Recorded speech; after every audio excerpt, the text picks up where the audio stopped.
from their meetings with the powers that be headquartered in Europe. Suffice it to say, it is most important that the Bahamas stay under the favor of Almighty God. If God is for us, who can be against us? If I may say so, it is prayer and fasting time for the Bahamian people to do and to line up our total allegiance with the dictates of our Lord Jesus Christ, who alone can save us from all our enemies. Psalms 18:3 says, I call to the Lord, who is worthy of praise, and I am saved from my enemies.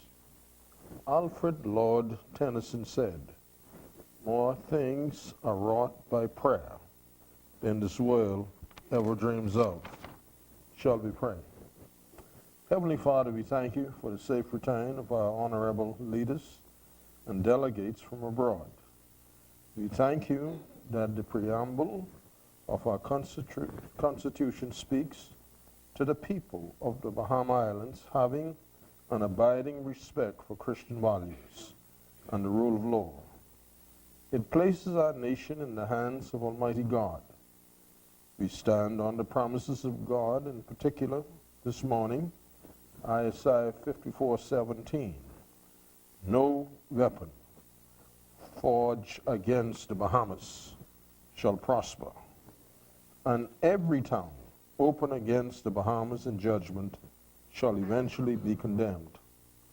Now, Father, in keeping with 1 Timothy 2:1-3, I exhort therefore that first of all supplications, prayers, intercessions, and giving of thanks be made for all men, for kings, and for all that are in authority, that we may lead a quiet and peaceful life in all goodness and honesty. For this is good and acceptable in the sight of God our Savior. Father, I pray in the name of our Lord Jesus Christ for our Governor General, Dame Marguerite Penling, that you will grant her strength and wisdom to carry out her assigned duties effectively. In the name of our Lord Jesus Christ, I pray for increased knowledge and wisdom for our Honorable Speaker, Alison Moultrie, Honorable Deputy Speaker Saunders, Chief Clerk David Forbes, and support staff for a smooth administration in our Honorable House of Assembly. In the name of our Lord Jesus Christ, I pray for our Prime Minister, Honorable Dr. Hubert Minist, Deputy Prime Minister and Minister of Finance, Honorable Peter Turnquest, and all those in government positions to receive the wisdom of God, to act in obedience to that wisdom, and for the power of God to flow in their lives. I pray for the members of our opposition, led by Honorable Philip Brave Davis, that when necessary to oppose the government, they shall do so decently and in order. I pray for your protection to cover all of our law enforcement officers and the men and women of the Defense Force and Prison and Detention Center. Father, I pray that you will meet every need among our people in every constituency in our nation. Provide for them meaningful employment. May the sick be cared for, every hungry stomach be fed, and provide a roof over the heads of everyone who are in need of a shelter. I pray for the spiritual leaders of our nation that they will hear your voice and know your heart. I pray that they would lead from their knees, and by that simple grace, bring each one of us to our knees before your throne. Have mercy on our nation, Lord, and once again place upon us your divine favors, that we shall always be in favor with God and men everywhere. In Jesus' name, who taught us to pray, saying, Our Father in heaven, thy name, thy kingdom come, thy will be done on earth as in heaven. Give us our daily bread. Give us our trespasses, Give those who trespass against us. Lead us not into temptation. Deliver us from evil. Thine is the kingdom, power, and the glory, forever. Amen.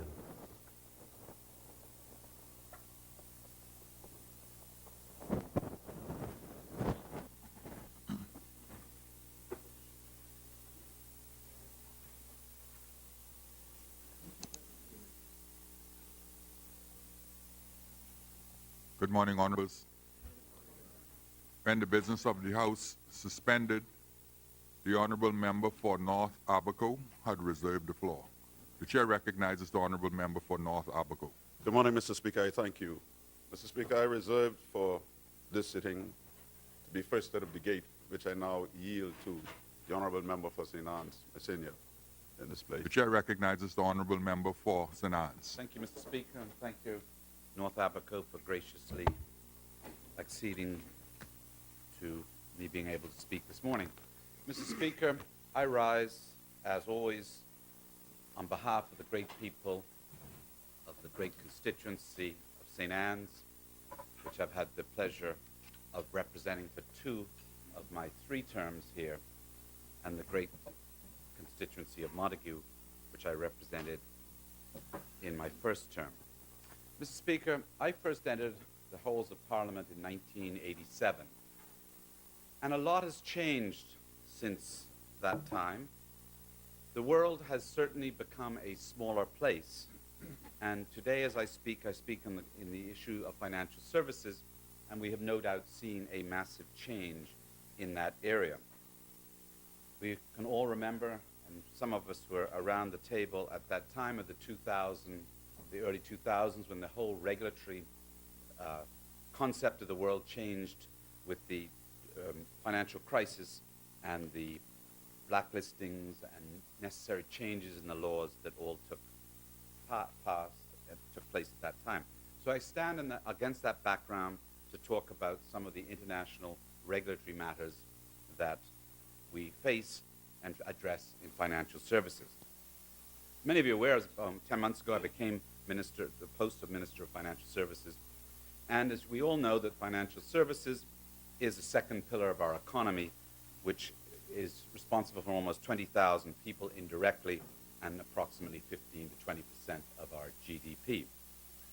As Minister, along with my colleagues, my ministry is working diligently to ensure that this pillar of our economy remains strong for the preservation of the Bahamian middle class and sustainable economic growth.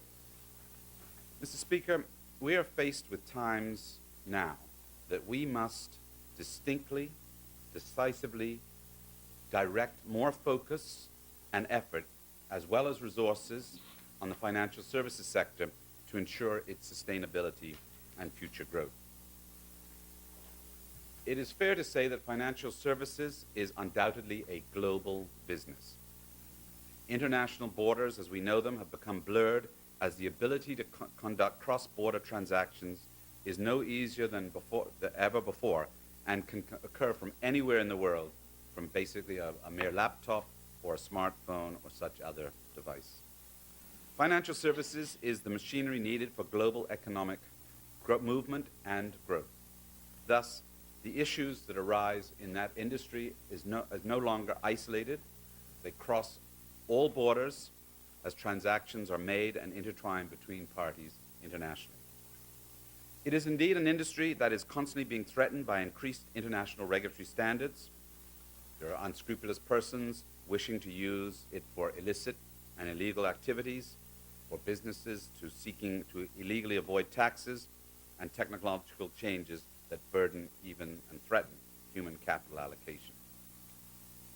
Mr. Speaker, there was a time, and I state there was a time, when the financial activities occurring in one country were kept confidential or private.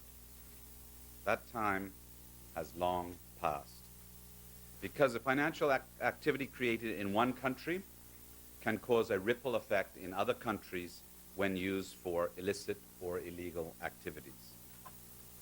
So in an effort to crack down on these activities, there have been a number of international regulatory initiatives advanced by bodies, and we've become so used to these initials: OECD, with the Common Reporting Standard, CRS as we are now, by FATF with the 40 recommendations plus 9, with the EU, the Basel Committee on Initiatives for Banking Services, and I just name a few in that list.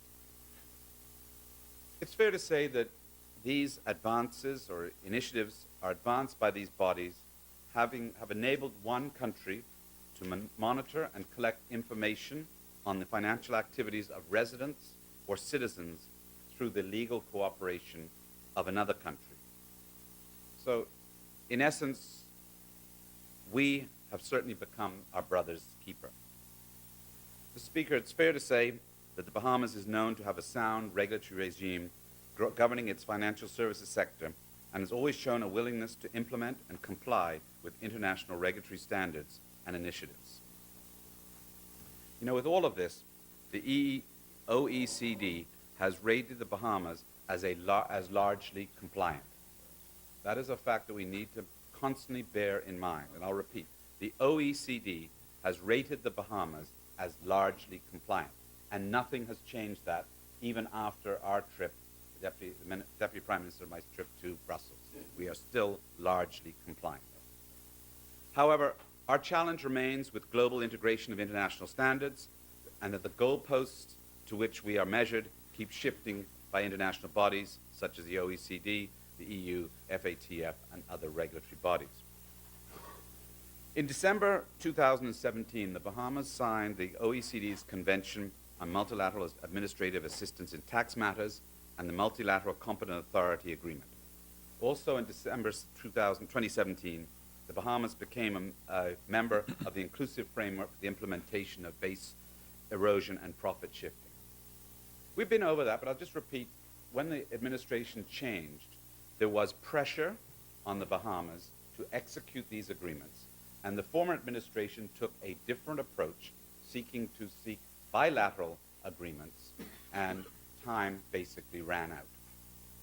So when we came to government, the administration took the view to sign on to the Mutual Administrative Assistance in Tax Matters, the Convention, and also the Competent Authority, and also BEPS.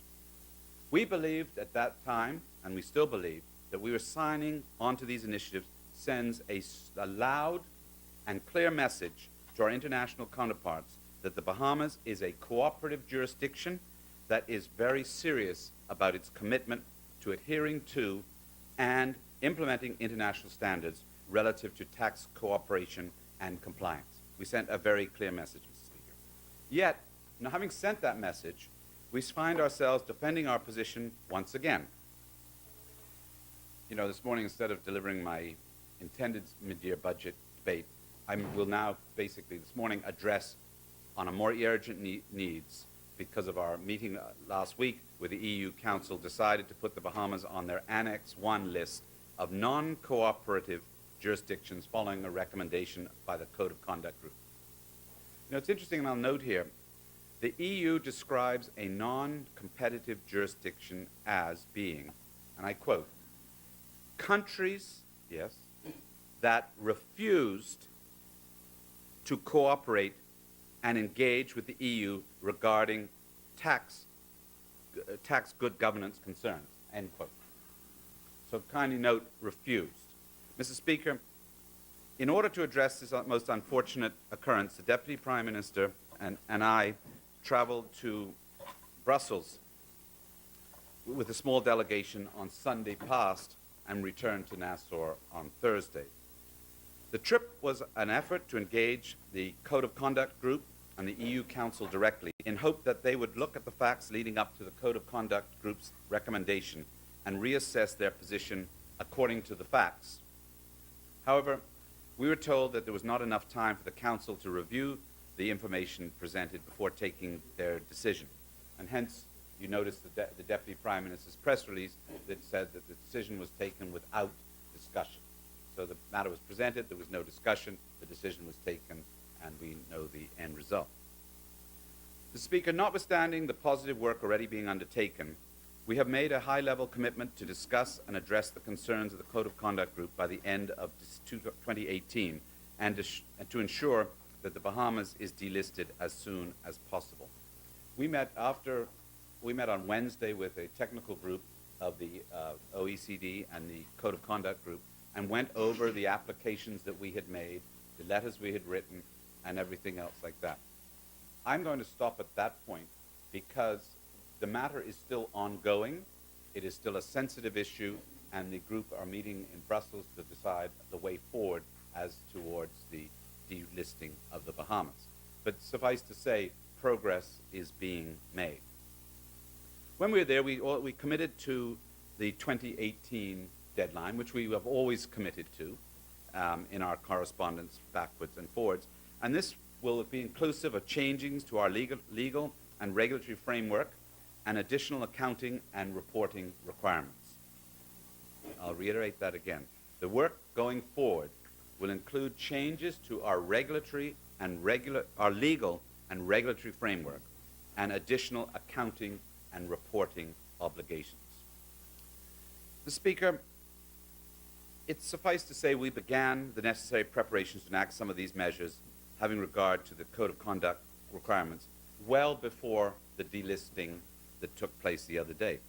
We have introduced several bills in this session of Parliament, and the Financial Transaction Reporting Bill, which is in committee stage at the moment, and the Proceeds of Crime Bill, which is in second reading stage at the moment, are just two examples of the work that has been done to constantly keep up with the regulatory framework that is going on. So we have been working in this regard. We've had other bills before the House, and we have other bills being prepared. So we are working towards ensuring that this process will be completed by the end of 2018.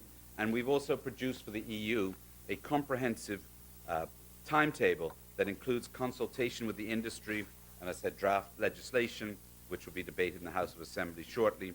And the timetable is reflective of our recent meetings with the Code of Conduct group and member states. So we detail what we'll do in March, which is obviously continue the talking points with the OECD. In April, we'll evaluate and address these concerns. In June, we'll be reviewing the concerns, and in July, we'll publish, obviously, and have consultation with stakeholders about any potential draft legislation or changes in regulatory framework or additional accounting or reporting requirements. And the list goes on to talk about what we'll do in the subsequent months leading up to the December 2018. This schedule has, Mr. Speaker, has been handed to the OECD, and they seem quite comfortable with the process. Mr. Speaker, suffice again to say that this is not a time for complacency.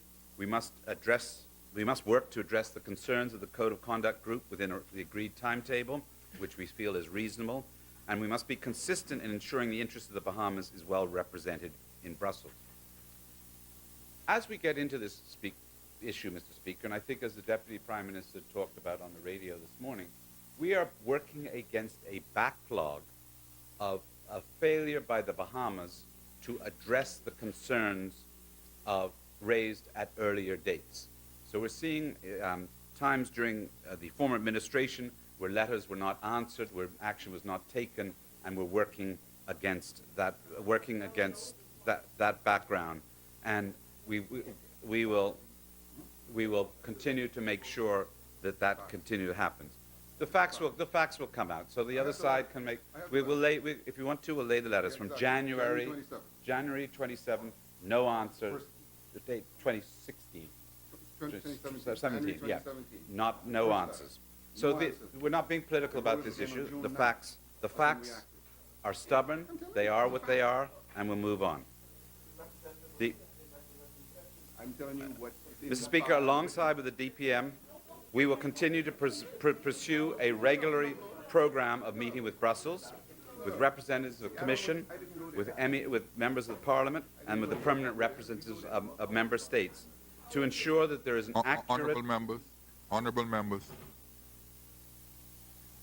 Mr. Speaker, alongside with DPM and Minister of Finance and our teams, we will continue to pursue a regular program with meetings in Brussels, with representatives of the Commission, with MEPs, with permanent residents of member states, to ensure that there is an accurate understanding of the Bahamas' constitutional position and the regulation of our financial services industry. Mr. Speaker, it's clear in talking, and I think members from the other side will agree that the there are, between the different legal systems, the Bahamas system of our common law and the European system, there are undoubtedly some misunderstandings. So we will move towards to make sure the Bahamas' voice will be heard. Mr. Speaker, towards this end, I'm proposing to my cabinet colleagues, and we'll be discussing in short order, the whole question of whether or not it is time for the Bahamas to have an ambassador to the EU, and possibly to also accredited to the WTO as we move forward in talking with the EU and WTO accession process, so that we have a higher degree of dialogue between the Bahamas and the EU. Mr. Speaker, some of what I might say today might lead to political backwards and forwards, as they're doing now between what the member for Cat Island is trying to say, this letter led to the blacklisting or that letter. We won't get into that. I won't get into that at this stage, because the negotiations are still sensitive to the ongoing issue in Brussels, and I trust, no, Mr. Speaker, and I will put to Point of order. Speaker, the Brussels. Honorable members, point of order. State the infringement. The member spoke about something I said while I was on my. But the point of order is that I was sitting when I said something to the Minister of Finance, and the point of order is that this is a matter that we thought we'll approach it on a bipartisan basis, and they continue yet to point the finger at the previous administration, and the record could show where the issue really lies. We don't want to get into that. Let us get to resolving and removing the country off the blacklist instead of pointing fingers. Mr. Speaker, thank you. I'm glad the member for Cat Island put on the record what he was saying while seated, and we look forward to working on a bipartisan approach to remove it, because it's in the best interest of all Bahamians. But the issue is, there were time drags where letters were not answered, and that is against the background against which we are working towards. The idea now is to correct those problems and move on to delisting of the Bahamas. Unfortunately, the member of Cat Island thought I was pushing the blame. If there's blame on either side, there's blame where it lies. But the fact is, we must engage in more active discussion with the EU to make sure that the blacklisting is removed while still maintaining the sovereign status of the Bahamas. Mr. Speaker, we have much more to do and on that issue, and the DPM will address that in greater detail. You know, while we're over there, just in ending this section of my speech, and I kept it short because there are ongoing discussions, we have drafted and presented, for instance, to the EU, a multinational non-resident entities financial reporting bill, which goes towards the whole question of the reporting requirements of non-entities, multilateral companies doing business between transactions. So this is a constant effort to make sure we answer various issues that are being raised by the EU. So I look forward to a bipartisan approach that the member made, and I trust we will not be sensitive to the whole question of the issues that I made with regard to persons and issues having dragged on. Mr. Speaker, as I said, the Deputy Prime Minister will speak more on that issue as we go on, but I do heed a word of caution that this matter is still at a sensitive stage in Brussels. It was not, the honourable member was sitting down. If she'd listened to what I said, I'll now repeat, this is not an issue of political issue. I made the point that if there were dragging feet on either political side, we need to make sure that we move forward. I think I could trust that is I made my speech. It's not. I said it's a sensitive issue, and we'll move forward. We'll move forward. Mr. Speaker, I turn now to the whole question of my other part of portfolio with regard to immigration. This has had some very sensitive issues in the last couple of months that have been aired in the newspapers and the social media and so forth. I would just say that just want to give colleagues a little bit of a background. Since becoming minister, we have had a new director of immigration appointed. He is in the process of producing a manpower audit to make sure that we look at the entire staff at the Department of Immigration, their deployment, and with a possibility of redeploying and making sure persons are fitting in the respective places they need to be. We are in the process of acquiring new offices in Nassau for the whole issue of citizenship and permanent residency, so we will move them into other office complexes, and we'll leave work permits and the other issues at the offices in Hawkins Hill. We've obtained other premises for a registry, and over the last several weekends, I'd like to thank my staff who've been hard-working in the Department of Immigration.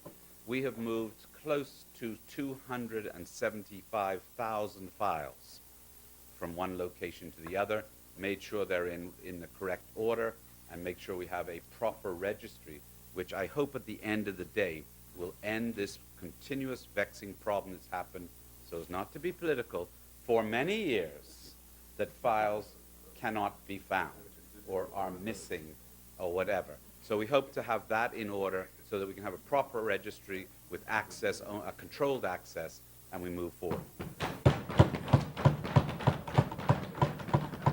We're looking at the present moment, and it is being proposed, so I don't want to take any more, to creating a complaints and corruptions unit.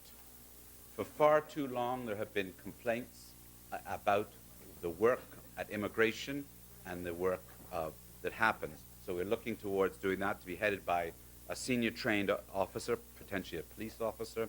We want to establish, as with the crime tipsters, a independent website and hotline where we can have independent comments backwards and forwards, whether it's illegal landings, whether it's fraudulent marriages, whatever the issues are, there can be an independent hotline that's not coming directly into the Ministry of the Department of Immigration, similar to the police force have with those. Mr. Speaker, a lot has been said in the last couple of months about the question of repatriation. This is an issue that is obviously very sensitive and very much in the press.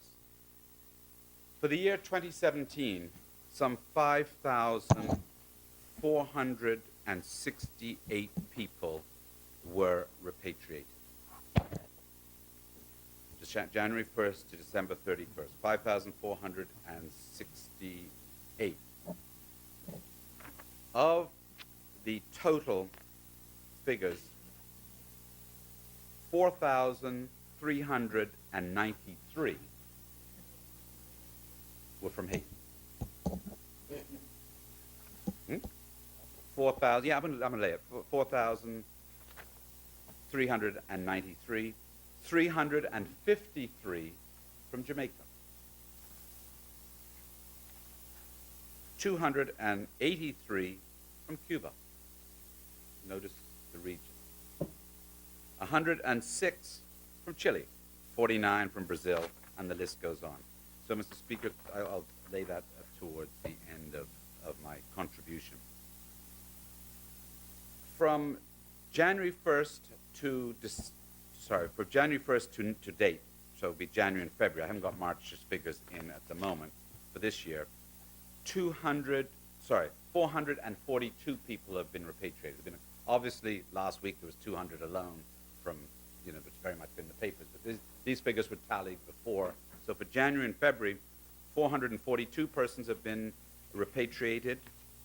Interestingly enough, 244 plus 127, so 340-something were Haitian nationals. And I'll lay that table as well. So just give by way of background to show you the volume of people that are repatriated on an annual basis.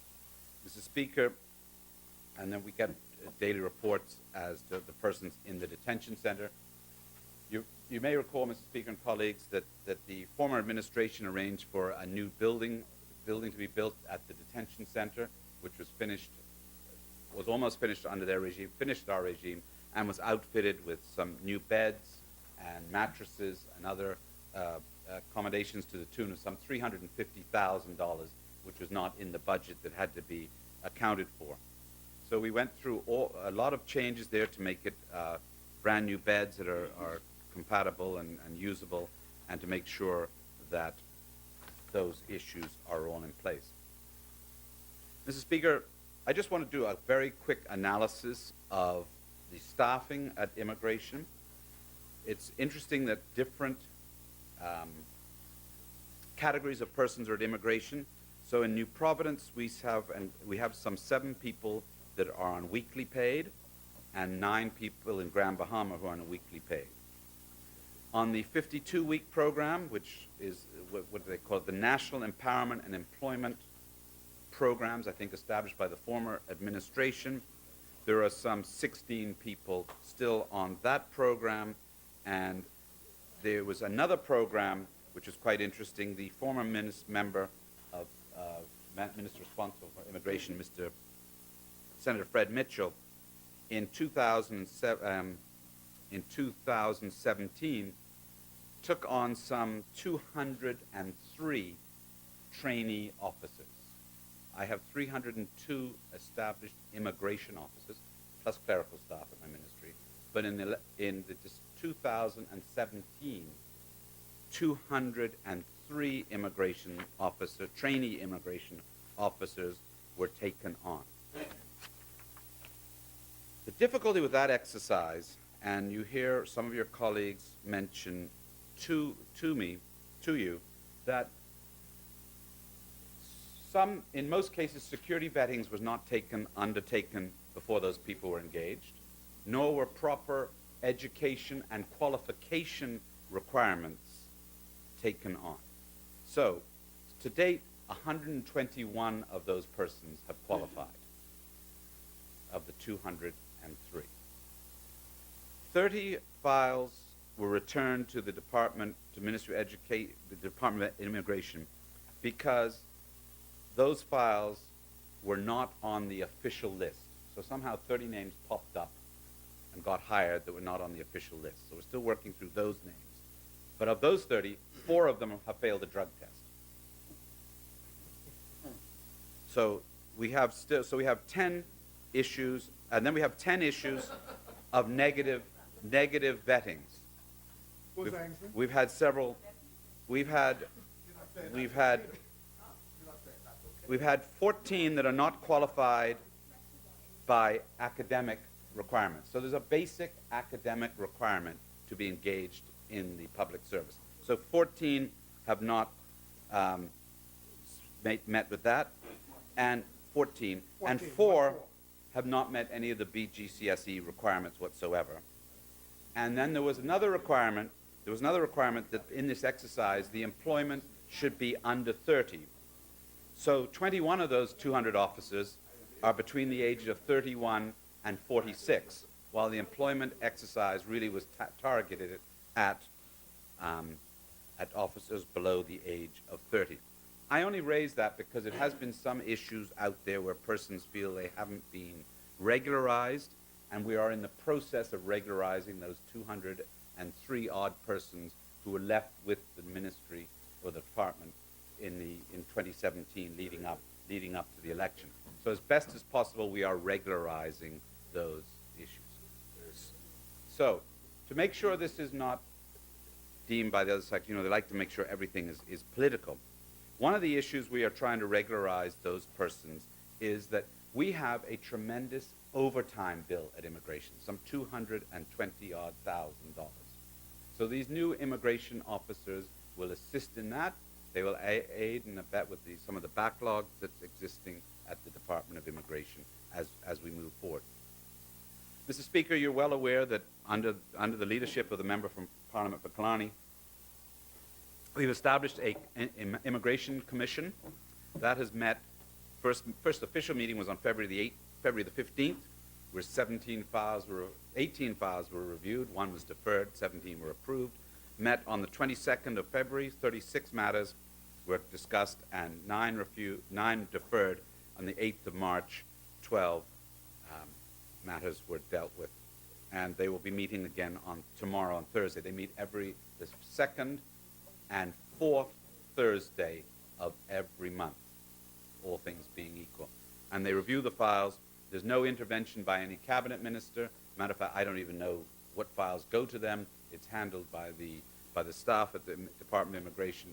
But those are for persons who are born in the Bahamas, lived here all their lives, applied between the ages of 18 and 19 for citizenship. That's strictly, full stop, square block. Everyone understands that, right? Born here, non-Bahamian parents, lived here all their lives, can substantiate that, applied between the ages of 18 and 19 according to the constitutional entitlement to apply. Those matters are being dealt with by the Commission. They report their findings. Matters come to Cabinet, and the Cabinet will no doubt have to accede to the recommendations of the Commission. In addition to that, the Cabinet has delegated in the similar procedure to me as Minister responsible for immigration, the issue of spousal permits. Now, this is another vexing area for many of you who are married to non-Bahamians. The two administrations have differed on the time limit for spousal permits. When I was last there, as is required by the law, at the end of a 5-year period, a spouse is entitled to apply for permanent residence as a spouse of a Bahamian. What I met in place was a slight change in policy where they asked for 2 5-year periods. So i.e. you had to be married for 10 years without question of getting your permanent residency. The law requires you to get permanent residence as a spouse of Bahamian, not citizenship. You can apply for that. That's under different parameters, but it's spousal permit. And that affects many people in this country because many people are married to non-Bahamians. So that issue will go on. So that, in those cases, that matter for spousal permits has been delegated to the minister on similar lines as the Immigration Commission, and I will report back to Cabinet on the findings, as will Immigration Commission, and the Cabinet will move on with those issues. PR, only for public permanent residence. No. The honourable member seating is trying to ask me whether it's women married to men. It's man married to woman or woman married to man. Married, full stop.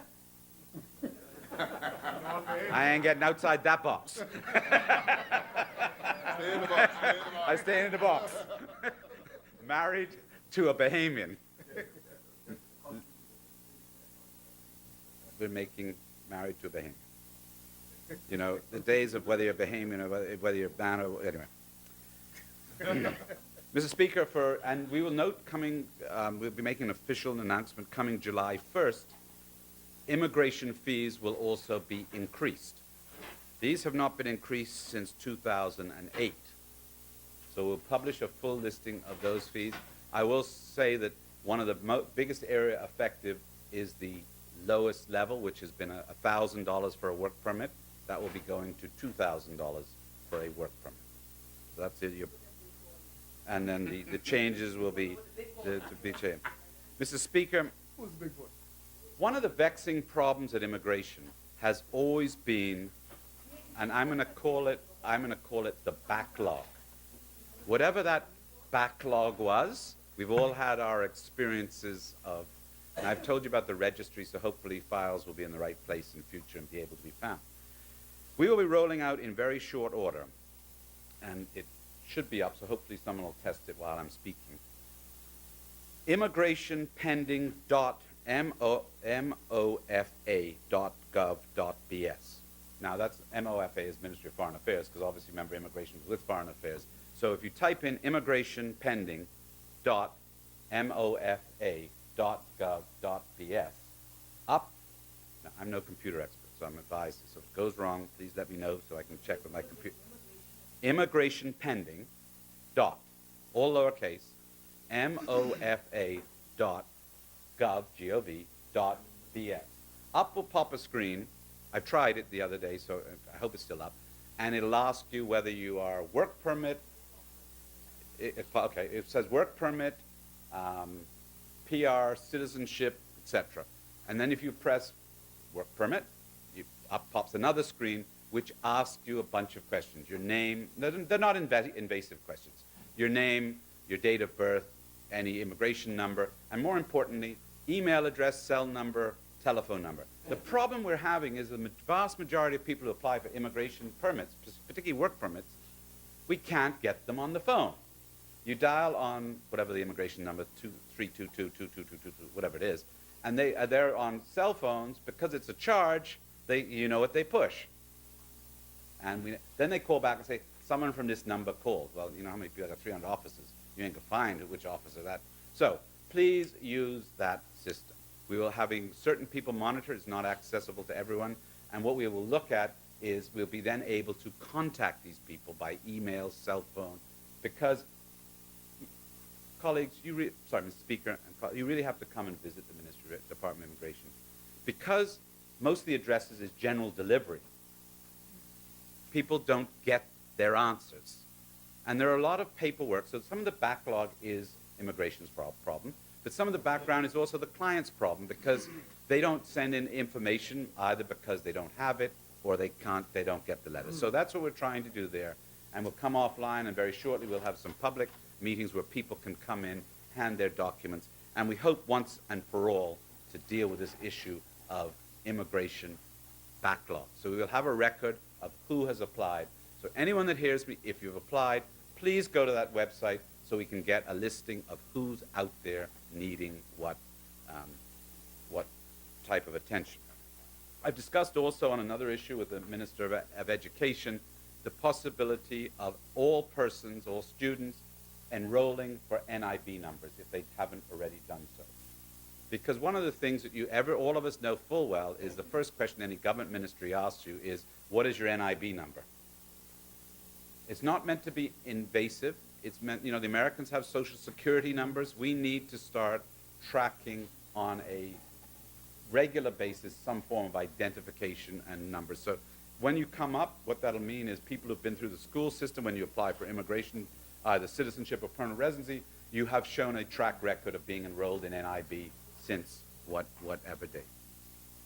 So, Mr. Speaker, that's just the background of where we are at immigration, because I don't normally talk a lot about the nuts and bolts. Another issue, I'll just move on to another issue that was big topical. On Saturday, Sunday, and Monday, in February of 2018, this year, the Prime Minister led a delegation to Haiti, and the Minister of Foreign Affairs will speak after me, so he'll bring up in more details what is happening.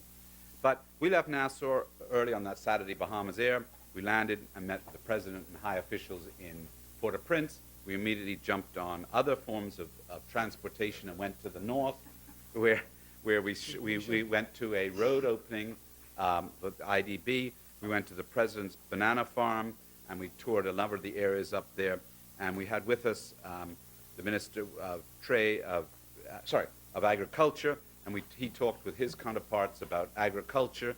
We had tourism that joined us, and we talked about tourism.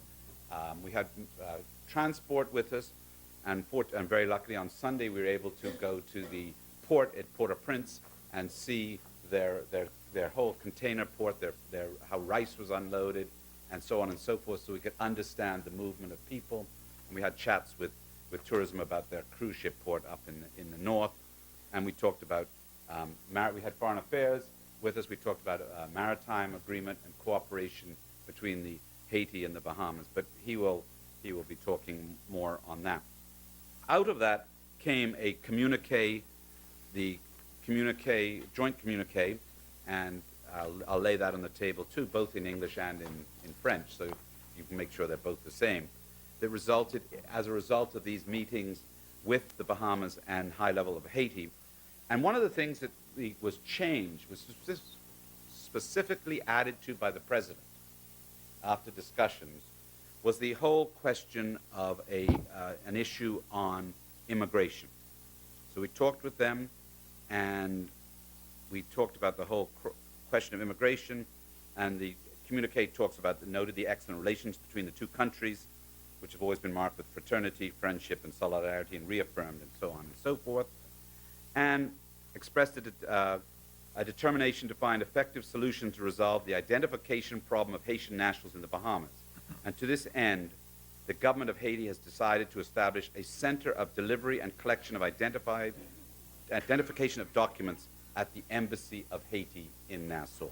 Now, just so you understand what that is, we also met with the director of the Center for Reception and Delivery of Identification Documents.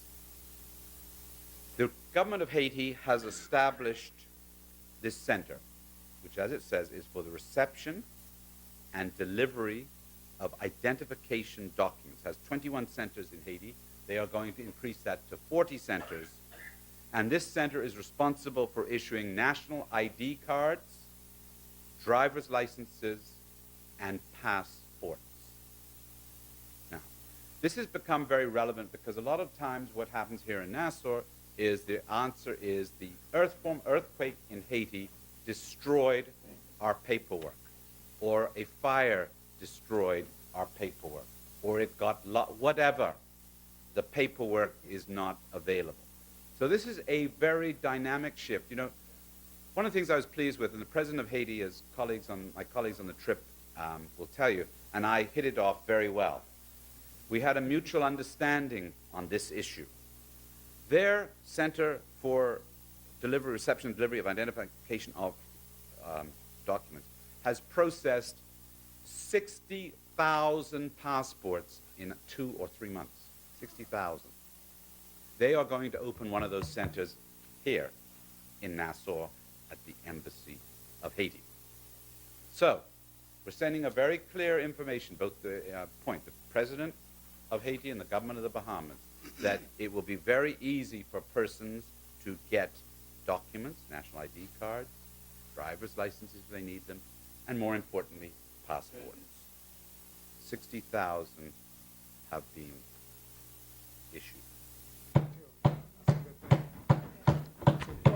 Mr. Speaker, I raised that issue. There have been other, just while I see it here, we're in the process of updating the computer system at the Department of Immigration. It was an issue started by Minister, as he was then, Minister Mitchell, and should come online in July of this year so that we can be able to fully integrate the computer system. The computer system at immigration has been a challenge over the last 10 years. We're also, just while I'm on it, while I see my notes here, we've had body cams. We're trying that out on a test basis so that there can be less complaints about the whole issue of the treatment of on apprehension exercise.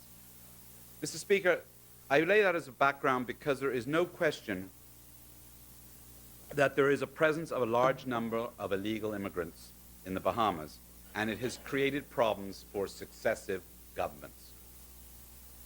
Whilst it's fair to say the majority of most of such persons are of Haitian origin, governments have also had to address the issue of other out-of-status nationalities.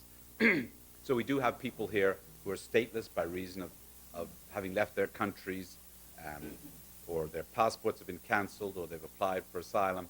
But the level of statelessness on an official level is not what is normally touted out there in social media. We have visitors who overstay their welcome. That's quite often. They come here, like it here, don't go back within the 2 weeks they're allowed. Some people do it intentionally, not everyone. Maybe some people come here and seek to be employed and without getting a permit. Or work permit holders fail to depart the country. Or others, which is the usual one that we're seeing in the newspapers, person who enter the country clandestinely and seek to work without benefit of all of those. Over the last 50 years, it's fair to say that persons who have come here illegally have been detained and repatriated. We have been doing this for years. This is not a new thing. We've been doing it for years. In the case of Haiti, the first accord was signed, I think, in 1985, some 33 odd years ago.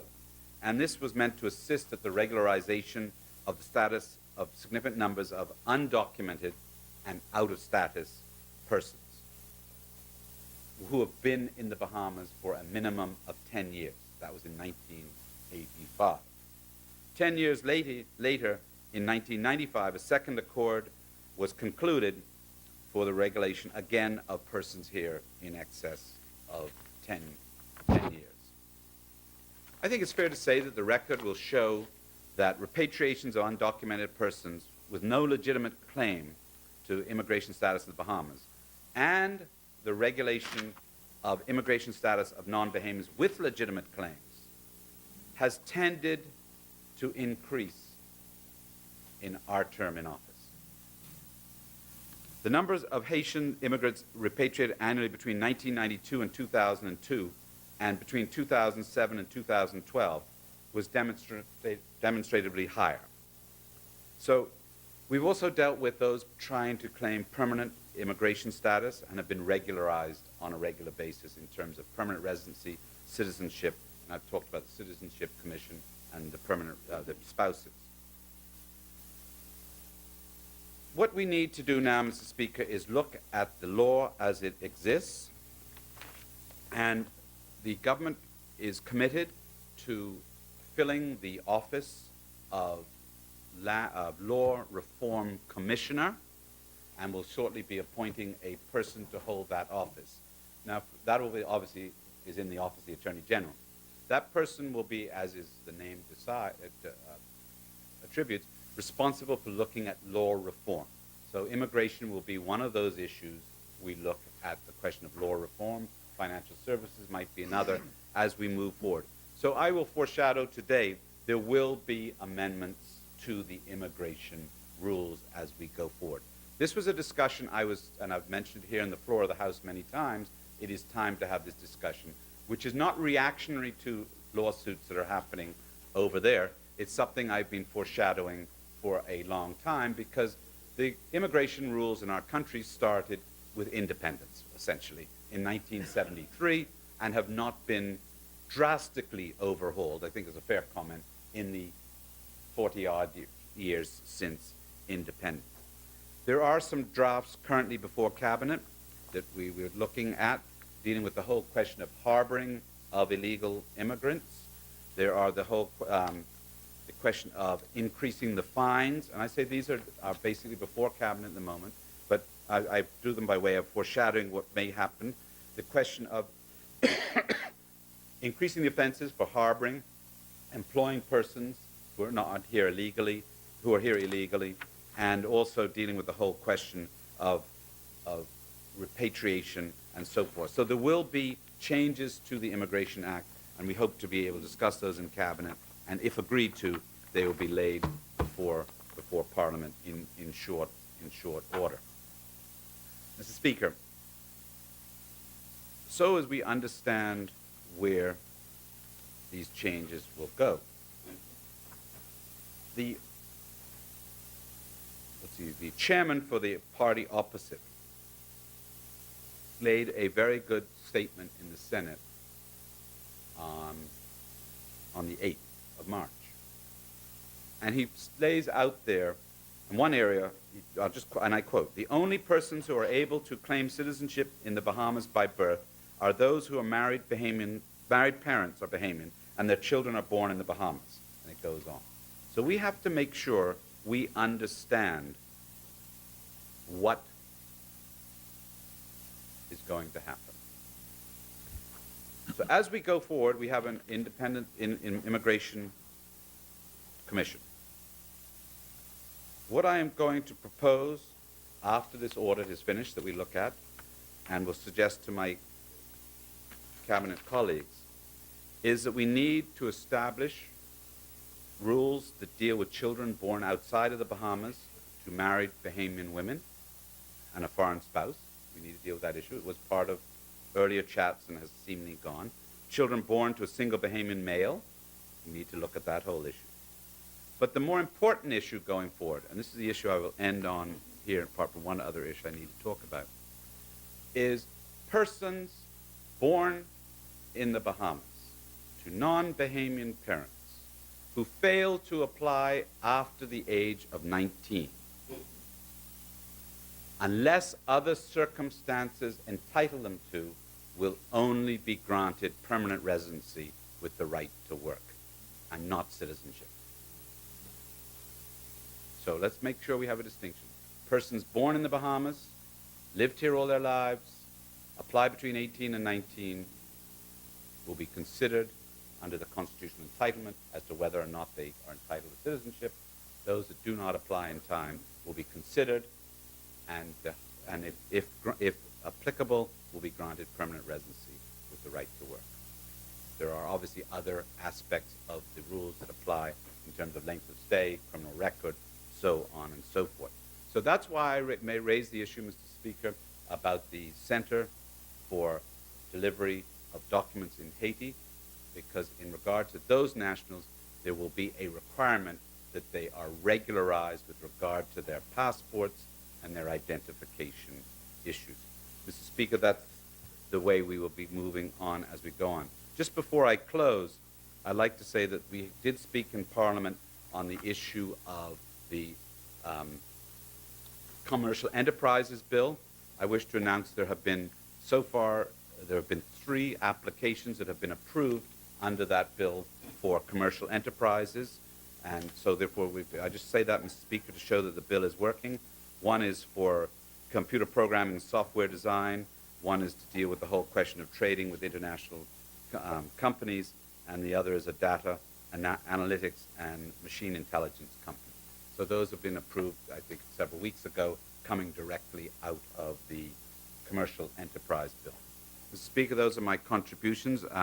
I would now like to lay on the table the joint communique between the government of Haiti and the government of the Bahamas, both in French and in English. Yeah, that's this one. It's a joint communique. Order that the documents be brought Also, a up. summary of the immigration status of repatriation for December 2018, as I mentioned before in my speak, and then also the spreadsheet for repatriation for the year 2017.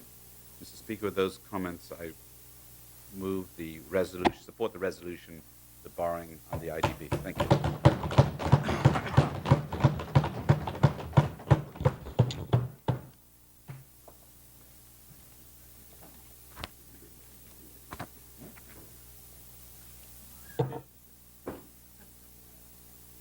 Order that the documents do lie on the table.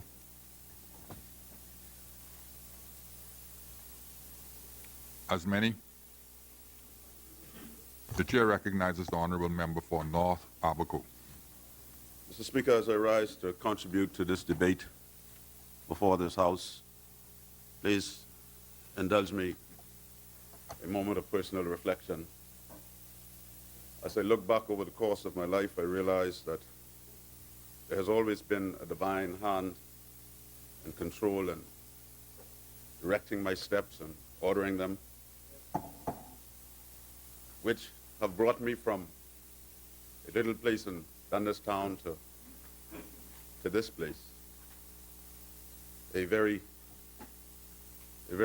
serious place in our country, and to be able to contribute to the development of this yet growing Bahama land in a time when I think it is so pivotal, because I believe we are the place that scientists refer to as a strategic inflection point, where we are at the fork in the road. And depending on which one of those forks in the road that we take, it will determine whether we swim or sink as a people. I must also recognize that no man is an island, and I have been blessed with a good family, a very supportive woman, little girl from Sandy Point in Abaco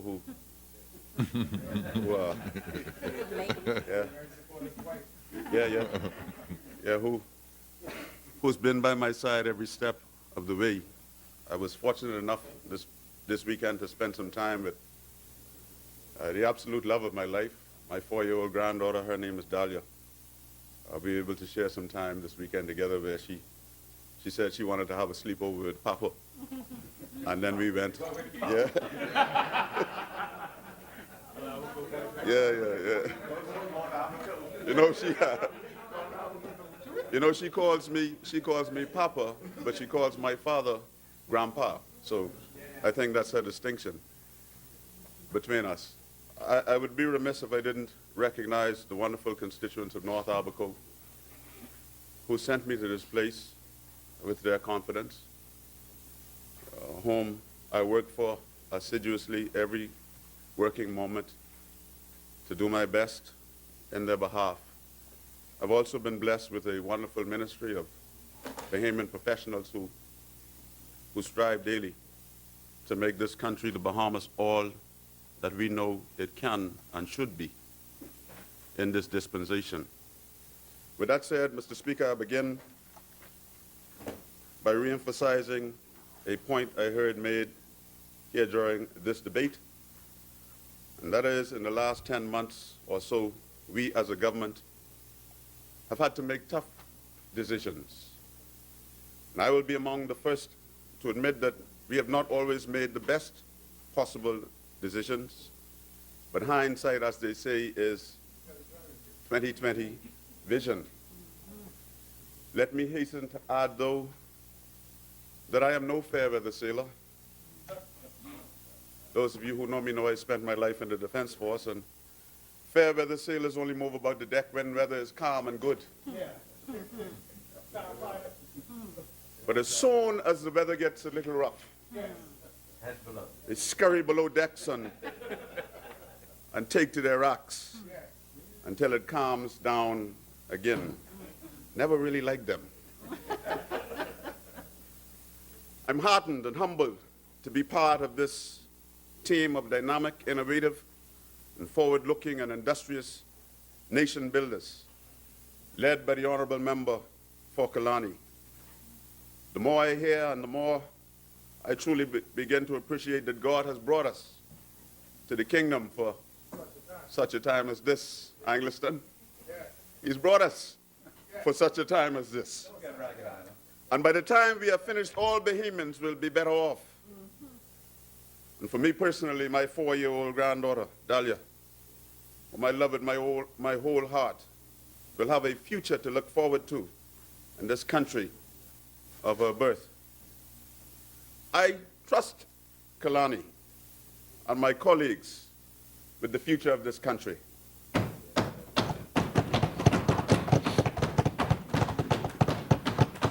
I trust my colleagues with the future of my Dahlia. And with that said, Mr. Speaker, North Abaco is grateful for the opportunity to contribute to this debate, focused on the mid-year budget performance during the 6 months ending 31st December 2017. At the outset, permit me to indicate that North Abaco is pleased to note the Honorable Member for East Grand Bahama, Minister of Finance's statement on the fiscal performance at the midway point, and I quote, "There are clear indications that the Bahamian economy has finally begun to recover from its lengthy period of underperformance," end quote. In other words, Mr. Speaker, things are finally beginning to turn around for Bahamians. And as such, North Abaconians commend the Minister-led administration for its prudent management of the Bahamian economy, in part resultant from the Prime Minister's stern instruction to each of us who head ministries, that ministries make a further 10% reduction in discretionary recurrent expenditure against the budgeted sums, excluding interest payments and debt redemption, as indicated by the Minister of Finance during his initial remarks whilst opening this debate. That said, however, I'm reminded of a biblical instruction offered in the book of 2 Kings 4 and 24. Here we found a woman seeking to get her dead son to the prophet so that he could be revived Because you see, this woman had been spoken to by the prophet, whom she asked, who asked her because she provided a little lodging for him when he sojourned to her area. And he asked her, he said, what can we do for you? What can I do for you? You've been so kind to me. This is one of my pastor's favorite subject, V.G. Clark, my spiritual father. So what can I do for you? You've been so good to me. You've helped me every time I come to this fair place. And I notice you don't ask for anything. I can introduce you to the king or perhaps some important person. And she said to him, I don't have a son. And he spoke into her life. And she eventually gave birth. And this boy, somehow, while in the field with his father, he died. And I now come to the book of 2 Kings, and I quote. It says this, "Then she saddled her ass and said to her servant, 'Drive and go forward. Slack not thy riding for me, except I bid thee.'" End quote. I'll get back to that in a moment. Yeah, PM, she saddled her ass.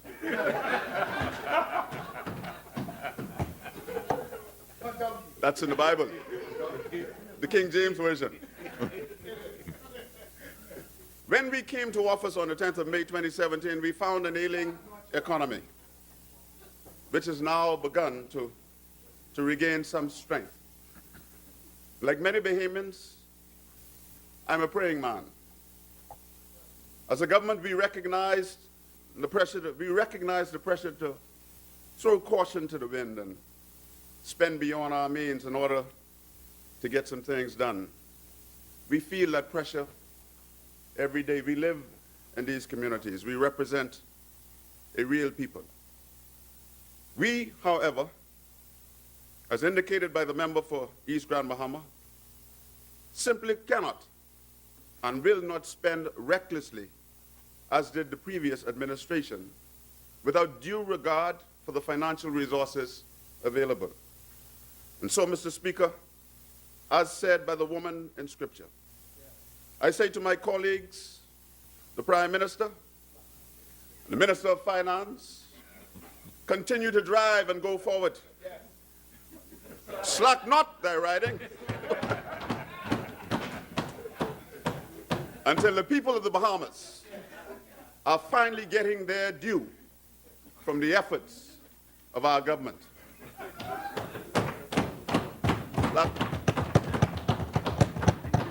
That's 2 points I made already. Foxhill. Don't like fair weather sailors. And it's time now to drive forward. No time for distractions. Mr. Speaker, a leader is only as good as those whom he or she leads. As such, I can take no personal credit for any perceived or realized achievements at my ministry without recognition of the people who made them possible. Therefore, I take this opportunity to publicly thank the hard-working members of staff, the Ministry of Foreign Affairs, who have been working to support the government's mandates from day one. The commitment and dedication of these Bahamians who comprise the ministry's headquarters, passport and consular offices, and our mission overseas towards optimizing the Bahamas' place in the world is incomparable. And it is with a sense of profound gratitude that I applaud the ministry staff, both at home and abroad, for their untiring work on behalf of the country which we serve both by day and by night. Since coming to office, I have had one mantra, which I've literally preached on every given occasion. It is simply that foreign policy of the Bahamas must inure to the benefit of Bahamians, both economically and in their national security. You know, Mr. Speaker, gone are the days when our missions overseas focus so much on consular and passport services and prisoner visits and simply attending meetings and reporting on them. Mind you, these are all very important aspects of what we do. But they should no longer remain the major functions of the Ministry of Foreign Affairs. And so, like other countries with whom we have relations, we too must maximize our potential through a wider range of the elements that comprise foreign relations. Bahamian foreign relations forged on a Bahamian foreign policy must of necessity include, if you will, national self-interest strategies engaged through mutual cooperation to safeguard the national interest of Bahamians.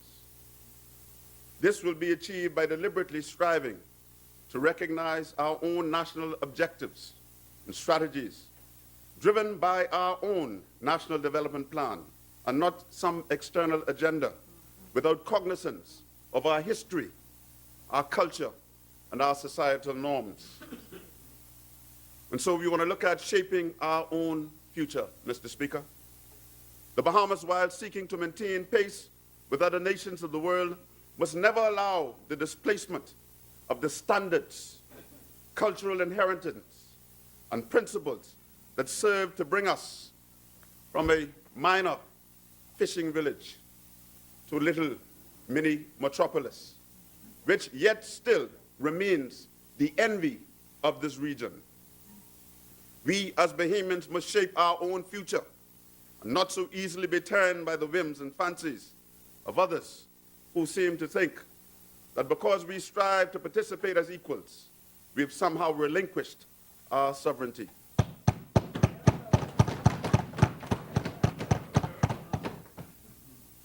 I note firmly the concern of many in our country that suggests that at times it seems like the Bahamas is being governed by external forces that are not aware of our cultural, societal norms and historical predilections. As the portfolio minister charged with interacting with the international community and the international and regional organizations, I am completely cognizant of the ethos of Bahamians as expressed in the preambular section of the Constitution.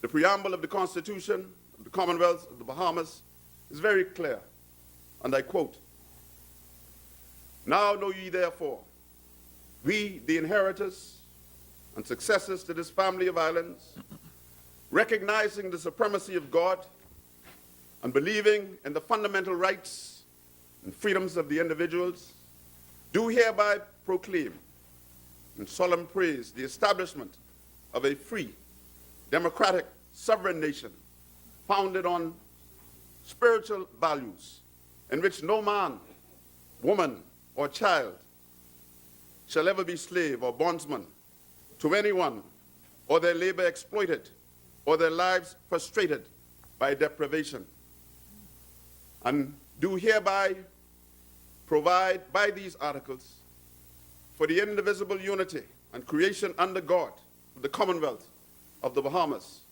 end quote. Now, Mr. Speaker, as an attorney, you know, lawyers will say that, you know, the preamble is not just this about, it's merely a statement, a declaratory statement made. I take that point. You have legal cases in common law to support that point.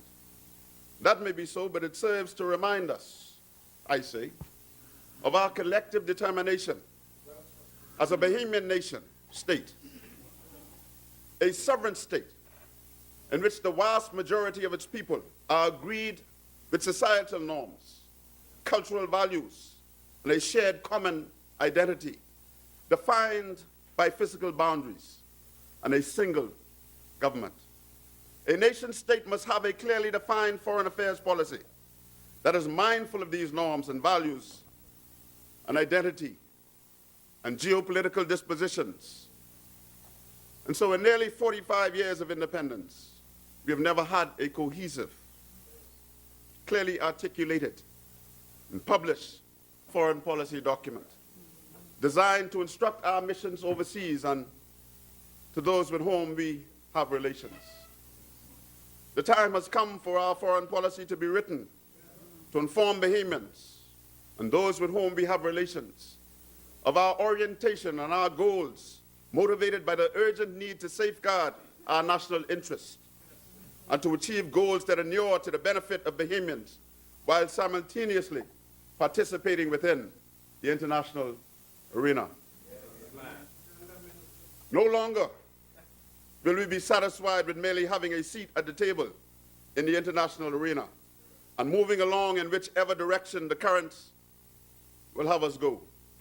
We will seek deliberately, as much as practicably possible, to chart our own defined course. We must, and we will do so, and we will craft that map to give a clear path and sense of purpose for the government and people of this Commonwealth of the Bahamas.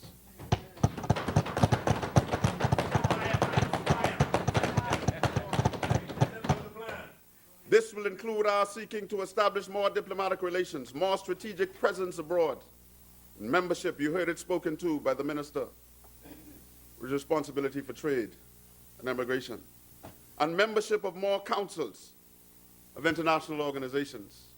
And so, Mr. Speaker, in an effort to chart that course, as opposed to doing what has been done in the past nearly 50 years or so, while dealing with our neighbors to the south of us, in the Republic of Haiti, with whom, let me hasten to add, that we have good working relations. We have determined not to sit idly by and to accept the status quo, but rather to become proactive. And that's why just ahead of the 29th intersessional meeting of Conference of Heads of Government, the Caribbean Community, which took place in Port-au-Prince and during the 26th through the 27th of February, 2018, Prime Minister Minnis led a delegation of cabinet ministers and other senior government officials to that country to engage in a number of high-level meetings with the new Haitian president, Jovenel Moïse, and members of his cabinet. As such, on Sunday, the 25th of February 2018, a cordial, open, and frank discussion was held between the President Moïse and Prime Minister Minnis and their delegations, which focused on a framework for bilateral cooperation towards the following broadly stated initiatives. 1, improving relations between our countries. 2, addressing the migratory situation by undertaking joint initiatives aimed toward reducing the flow of irregular migration to the Bahamas from Haiti. 3, the establishment of a center of delivery and collection of identification documents at the Embassy of Haiti in Nassau. You heard that spoken to by the Minister from St. Anne's. 4, strengthening trade links for the purchase and sale of agricultural products and seafood and exportable fisheries between the two countries through accepted international quality control standards. 5, develop a comprehensive maritime agreement between the two countries for maritime border control towards encouraging closer collaboration between national, regional, and international law enforcement institutions, inclusive of information sharing to foster greater effectiveness in combating irregular migration, illicit trafficking in narcotics, human smuggling, and transnationally organized criminal activity. 6, develop cultural and sports cooperation by encouraging the establishment of links between cultural, academic, and other institutions toward a better appreciation of each other's cultures through exchanges of exhibitions, music and dance and arts, and other cultural and sporting activities. If you see the level of artwork that they produce in Haiti, it's amazing. I don't know, how many of us have had an opportunity to appreciate what they're able to do in the arts and craft. 7, cooperation in the area of tourism through the sharing of information and best practices and training opportunities. I'm informed by the Minister of Tourism that last week a team from Haiti's Ministry of Tourism, because you see, Mr. Speaker, We lead the region in tourism, you know. We have become accustomed to doing so. We have crafted, you know, when the rest of the region, I will tell them, Minister, I will tell them. When the rest of the region thought that we were assuming a subservient position by entering into the service industry of tourism, we were somewhat scoffed, you know, in the beginning. But we forged ahead and we carved out a niche in this market where we receive in the millions. What are we up to now? 6.2 million tourists visit our shores every year. And we are in a very enviable position. Yes, we have lots more work to do. Yes, I believe we have the team in place to effect the work necessary to be done. That we will continue to lead in this arena. And so a mission from Haiti, from the tourism office in Haiti, came here last week. And they visited with the Minister of Tourism, as promised by the Prime Minister when he visited. He promised Moise that we would do all that we can technically to help Haiti's economy to develop through tourism, as ours have. You know, here's a point that we need to make right here. Mr. Speaker, we will probably be castigated by this, but you know, we don't worry. We come here to lead. We come here to lead, and good leaders lead.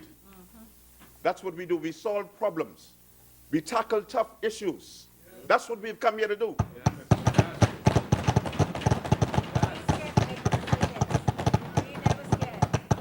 We didn't come here to continue the status quo. The status quo has gotten us where we are now.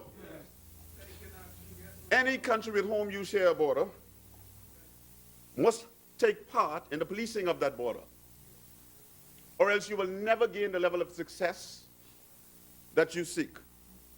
I'll give you a case in point, and I always make this point. When we had issues with drugs transiting these shores, the Americans engaged us in comprehensive maritime agreements because they understood, as we do now, that unless there is skin in the game, there is no real commitment to ameliorating or mitigating the problem that we face. The problem then was drugs. And so they entered with us in a comprehensive maritime agreement, which allowed U.S. Coast Guard vessels to enter the internal waters of the Bahamas with Defense Force personnel on board to effect boardings. Because, in essence, we were after the same thing.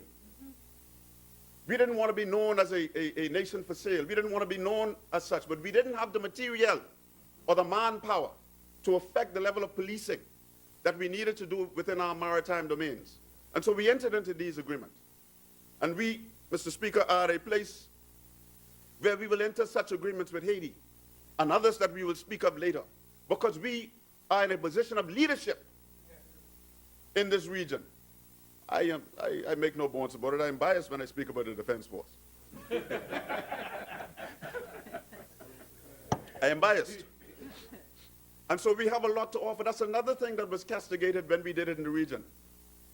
When our forefathers determined that we would not go the way the rest of the region and build upon an infantry, an army type of organization as a military. We determined that we would do a Coast Guard, because we realized that we had an archipelago that needed to be covered. 100,000 square miles of nautical waters. It's not easy to police it. And you know, I often hear people talk about, well, how does the sloop slip by? Well, firstly, they wouldn't. We detect by radar and sight, visual sight. A wooden sloop low lying on the water is pretty difficult to detect. And so we need to look at other technologies that we must engage in order to be more effective in our detection. They don't reflect good. You are a meteorologist by profession. They don't reflect good in our systems. And so sometimes you will get a bleep and it looks like a cloud, and it's very difficult sometimes to pinpoint.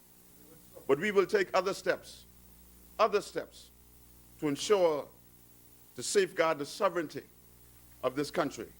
And so as I leave this point, Mr. Speaker, which I fully appreciate is very emotive in our country, permit me to say that Dr. Dawn Marshall, in her work of 1979 entitled The Haitian Problem, recognized that dealing with the issue of illegal migration requires more than mere enforcement, which invariably focus solely on apprehension and repatriation. That's what we've been doing.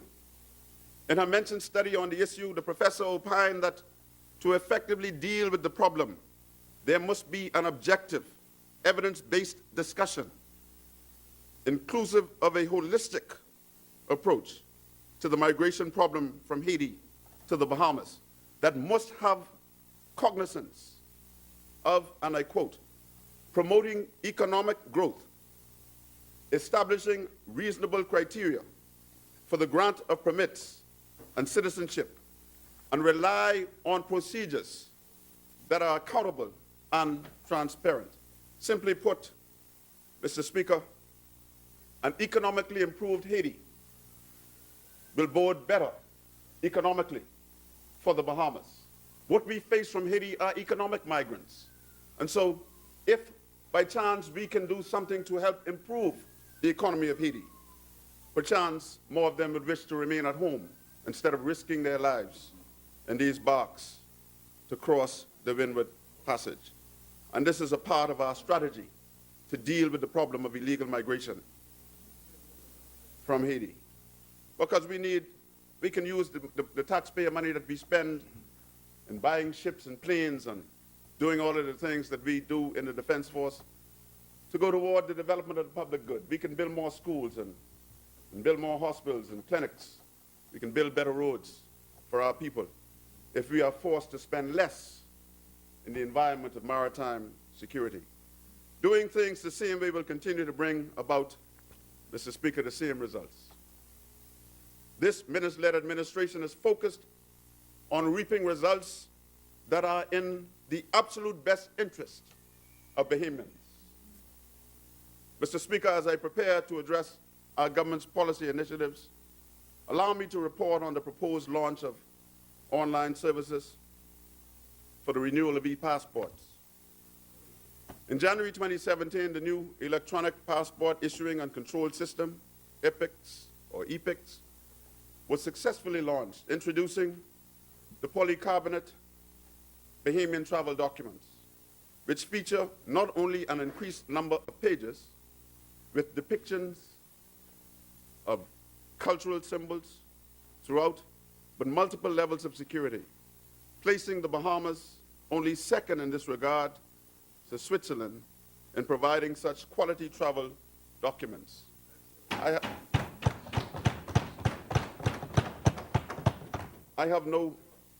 make no bones about congratulating the former minister who sat in my place for this fine job that transpired under his watch. Very good initiative. I didn't hear anything from Angus. Listen, I thought you'd look up and say something. My friend. The online facility, when instituted hopefully within the next few months, will allow Bahamians anywhere in the world to simply Google access the services on a 24-hour-a-day basis, 7 days a week, and make online applications and payments for the renewal of their e-travel documents. As we continue to create a paperless environment during the procurement of passports, all current e-passport files are presently being prepared for proper storage and management. And finally, for now, in keeping with the necessary security requirements, in a world filled with cyber thieves and other associated risks, Bahamians will be able to collect their passports from the passport office in New Providence, in Grand Bahama, and one of the 3 locations in Albuquerque, once that application has been done.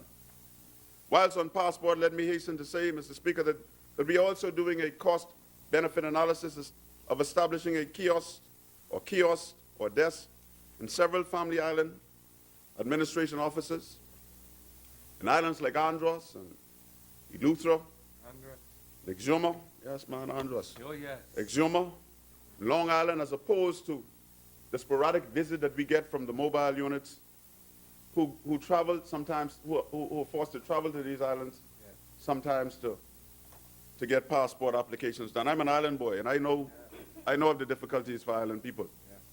yeah. You travel up here, you don't have something right on the form, and You have to go back and you have to come back and get yourself your visa, and God forbid you don't have that done right. Yeah, South Andrews, I see you looking at me.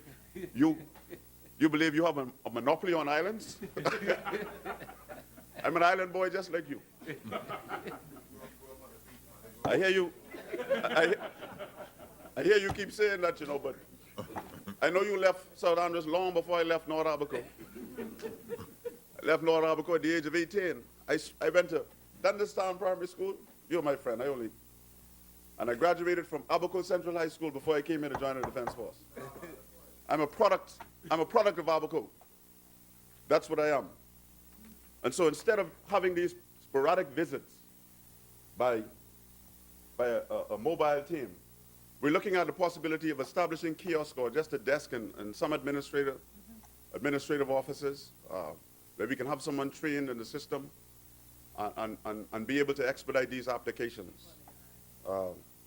And so people, Bahamians will be better served, especially those in the farm. You know, I'm the first, I believe, the first island boy to sit in this office. That's another first by Kalani. Many firsts. Yes. Another first by Kalani. Not only the first military officer.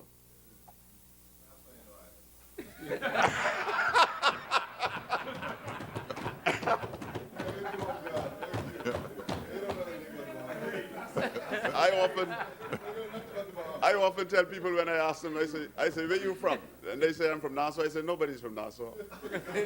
And everybody came here from someplace else, right?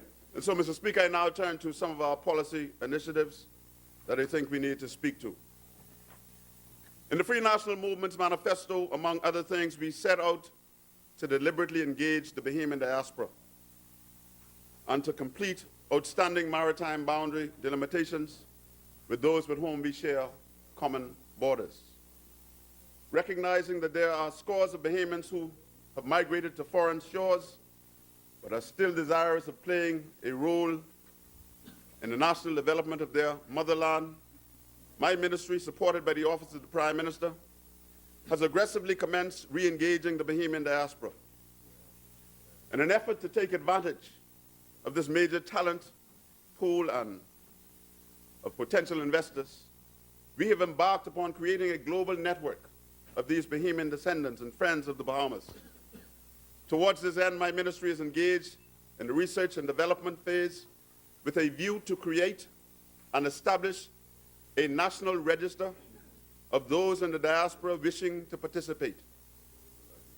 The register, which is anticipated to be linked with the Department of Labor, the Office of the Prime Minister, will be replete with, among other things, the skills, professional qualifications of those wishing to return to the Bahamas or to be engaged directly with the Bahamas in order to take advantage of anticipated opportunities in the country. We believe that such a database will enable our government to identify the totality of our human resource capacity in a relatively speedy, reliable, and efficient manner. Important to the success of the Skills Bank database aimed towards re-engaging the Bahamian diaspora is an aggressive campaign by my ministry to increase interactions with the Bahamian diaspora through our missions overseas. And we do this in an effort to encourage participation and re-engagement in the Bahamas.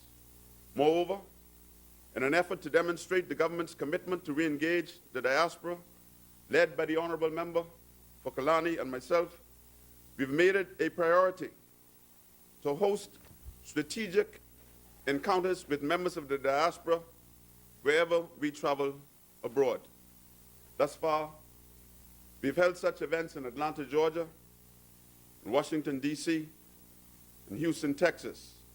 And I, without the benefit of having the Prime Minister along, have done a similar event in New York last September while there to address the General Assembly, the UN. I'm wondering with you with that today. Mr. Speaker, it gives us a sense of immense pride during these visits in meeting Bahamians and descendants of this great country, who are excelling in their respective communities in fields of endeavor, such as law and medicine and health services, academia, information technology, science, engineering, and the list goes on. Our talented Bahamians can be found virtually everywhere around the world, studying, working, and living in other communities, making the best of those communities, part of who we can be at home as well. This is indicative of the shrinking size of the world in which we now live, but still believing in keeping what makes us Bahamian. On our trip to Atlanta, Mr. Speaker, the Prime Minister and I met for the first time the now Chief Operations Officer of the Bahamas Power and Light, a Bahamian, Mrs.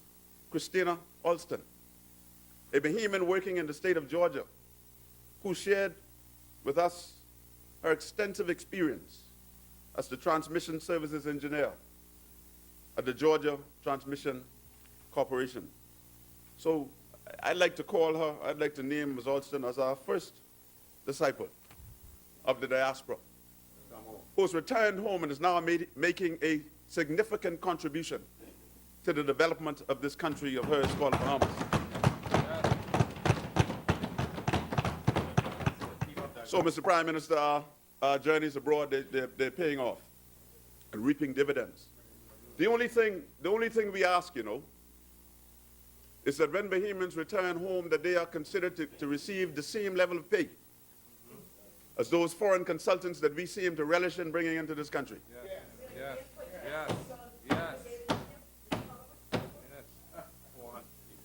The same level of pay. You know this initiative, right? This initiative involves several facets. We go abroad and we identify Bahamians who are still interested in engaging in the Bahamas, right? And we put them in a bank, a database. That database, if we link it with labor and we link it with the Office of the Prime Minister and investments and that kind of thing, say like a corporate citizen I have in my community called Bakers Bay.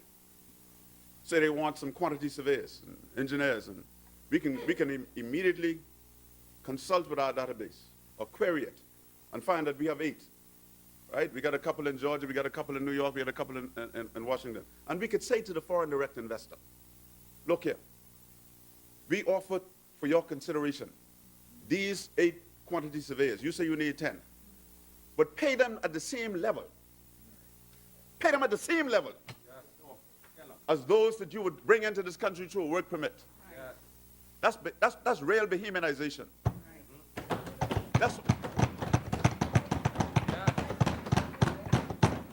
Say again? Yeah. Because we believe that when we engage Bahamians and helping them, causing them to return home, we believe that it is an opportunity to help make this country what we believe it can be, the best little country, not only in this region, but in the world. I believe that. I believe that. I believe that. And so, Mr. Speaker, the Ministry of Foreign Affairs, as mandated by our government, will resume bilateral maritime delimitation negotiations between the government of the Commonwealth of the Bahamas and the government of the United States of America on the 6th through the 8th of June 2018, and those talks will resume right here in Nassau. This year.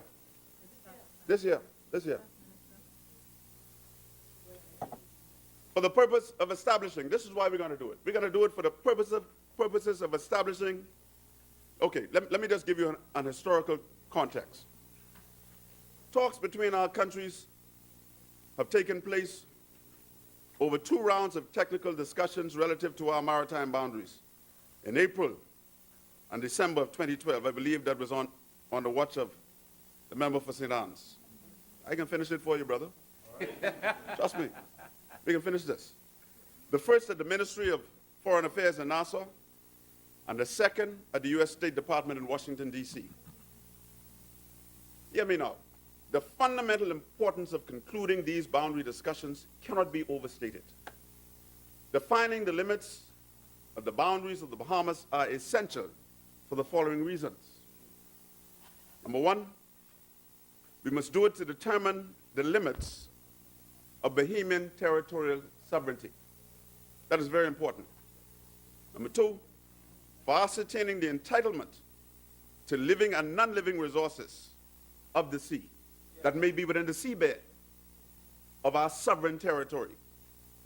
And three, for the maintenance of good bilateral and political relationships between neighboring states.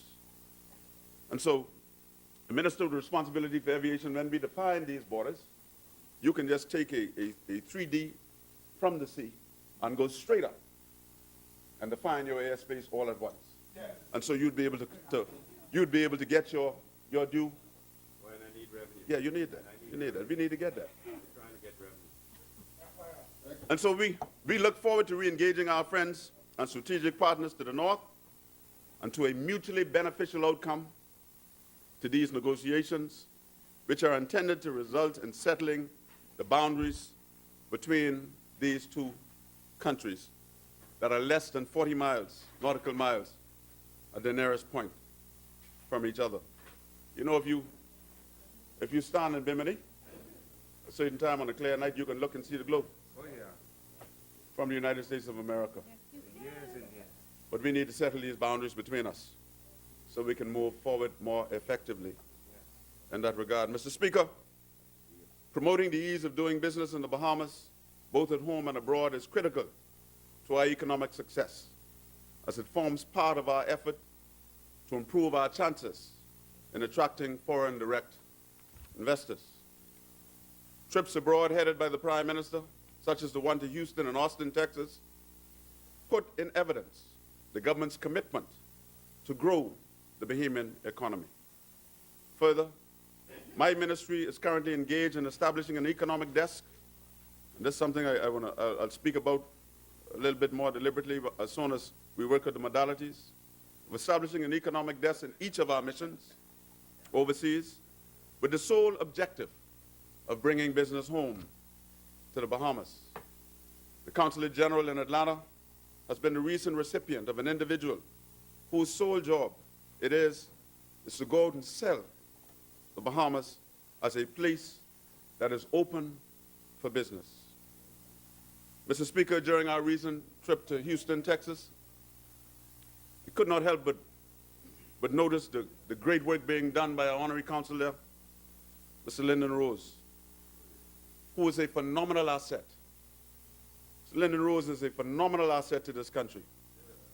And a phenomenal asset. And we will also move expeditiously to fortify and empower more aggressively, to empower him more aggressively to engage and sell the Bahamas to potential investors. He can do it. Has a tremendous skill set, has a tremendous reach, and he has a huge database, and was extremely important to our trip to Houston.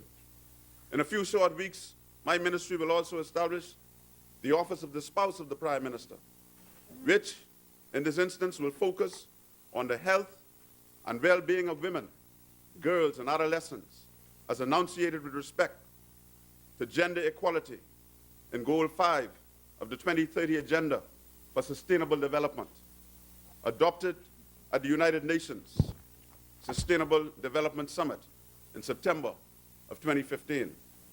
It is our view that the weight of that office, which will engage in the forum of First Ladies and Spouses of the region, will help to bring more focus to issues such as promoting the health and well-being of adolescents in the Caribbean and reducing adolescent pregnancy, expounding on the prevention of various forms of cancer that are prevalent among women, encouraging the elimination of mother-to-child transmission of HIV and congenital syphilis in the region, and more.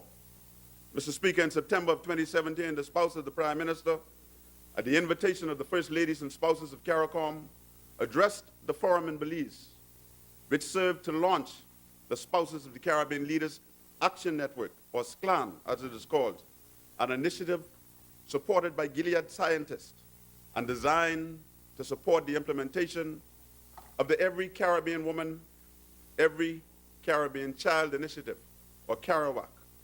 Just recently in Haiti, Mrs. Patricia Minnis also participated in an event with school children of that country at the invitation of the First Lady of Haiti, Martine Etienne Joseph. The Prime Minister's spouse will receive no pay. Let me repeat this. I want this amply clear. I want this made amply clear. The Prime Minister's spouse will receive no pay for her efforts in this regard, but will simply be supported by my ministry as she engages with the CARIWAC Action Group and the CARICOM Secretariat and various United Nations agencies and others. Mr. Speaker, also in a few short weeks, the Bahamas will assume the one-year chairmanship of the CARICOM Council for Foreign and Community Relations, or COFCOR, which brings together, all she wants to do, you know, all she wants to do is help us to create a better Bahamas. That's all she wants to do. That's all she wants to do, you know.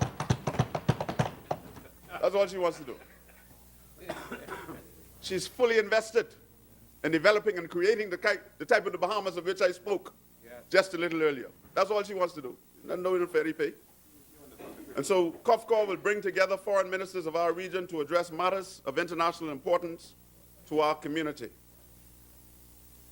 We will be receiving CARICOM foreign ministers and other international dignitaries and personalities over the next 12 months, a time during which we will strive to have them take a little bit of the Bahamas back with them. I often say to the foreign dignitaries when they visit the Bahamas, go on the beach and get some sand in your shoes and take that back with you. That sand will call you back to these shores in the future. And we will also be taking the Bahamas to them.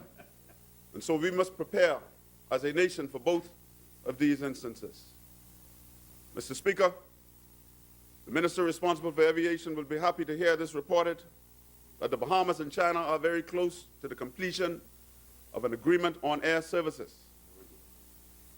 The Bahamas Air Service Negotiation Team, comprising officers from the Ministry of Tourism and Civil Aviation, the Ministry of Foreign Affairs, and you signed that one? You signed that? Do you know?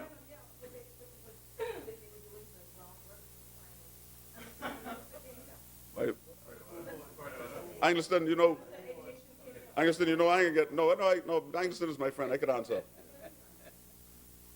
Angleston, I can point you to a biblical altruism. In the New Testament, if you go and you find it, it says that Paul sowed and Apollos reaped. And that's how it goes, you know. But what we must learn to do as a people is we must learn to recognize the good seed sown. Yeah, we could do. I tell you all the time how much I love you. We must do better in that regard. We must do better in that regard. Water of the aviation merit we would give. And so sometimes when I hear them say that some prime ministers came to office and did nothing, that's disturbing, man. Because you must have done something over 5 years, eh?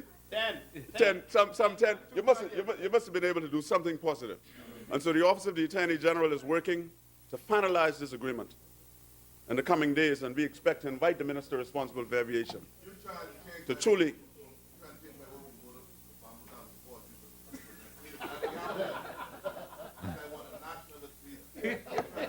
I am a nationalist. I'm not interested in any leadership. I'm a nationalist working for the betterment of my country. That's what I've done all my life. A soldier. All my life. Soldier. Forward, up, All my life. All my life. This agreement between both contracting states of the International Civil Aviation Organization, or ICAO, will provide the legal framework to facilitate the launch of airlift to the Bahamas. And the Minister of Tourism and Aviation will be very pleased to hear that, because there's a lot of tourists. There are a lot of tourists, we are told, in that region, waiting to come and put some heads and some beds in the Bahamas. Exoma? Exoma better watch out. Exoma better watch out, because what I hear, boy, what I hear, you better watch yourself. Better watch yourself. Better watch yourself, you know. It provides access to a gateway that will have positive impacts on the aviation, finance, and tourism and other related agencies within the Bahamas. The agreement allows for registered aircraft from both states to operate in each other's country to a determined point. It also creates employment and code share opportunities for our national flag carrier and other local air operators. This agreement also represents growth and illustrates to the world the Bahamas' commitment to build a world-class aviation system through the establishment of foreign bilateral agreements, such as the ACES. Once the agreement is signed, it will add China to the growing list of countries with which we already have such agreements, such as Qatar and Australia and Finland and Netherlands and Curacao, Singapore, Brazil, United Arab Emirates and Kuwait and Turkey and New Zealand. We also have signed memoranda of understanding with South Africa, United Kingdom, Sri Lanka, Nigeria, Austria, the Dominican Republic, Jamaica, Switzerland, Chile, and Jordan, and we expect that full air service agreements will soon be signed with these countries. Mr. Speaker, I have mentioned some of the aspirations for the ministry for which I have responsibility, and I did mention earlier the need to be cautious with expenditure from the limited resources available to us at this particular juncture in our development. Nevertheless, the fruition of these aspirations does call for a measure of investment. In a transition year, as we experienced during the budget period in question, it is expected that an increase in spending to bring people home and to send people out, you know, increase happens during transition years. However, we did in fact manage a savings of, the Minister of Finance would be happy to hear this, despite having to have people returned and to send out new emissaries, we managed a savings of some 400,000.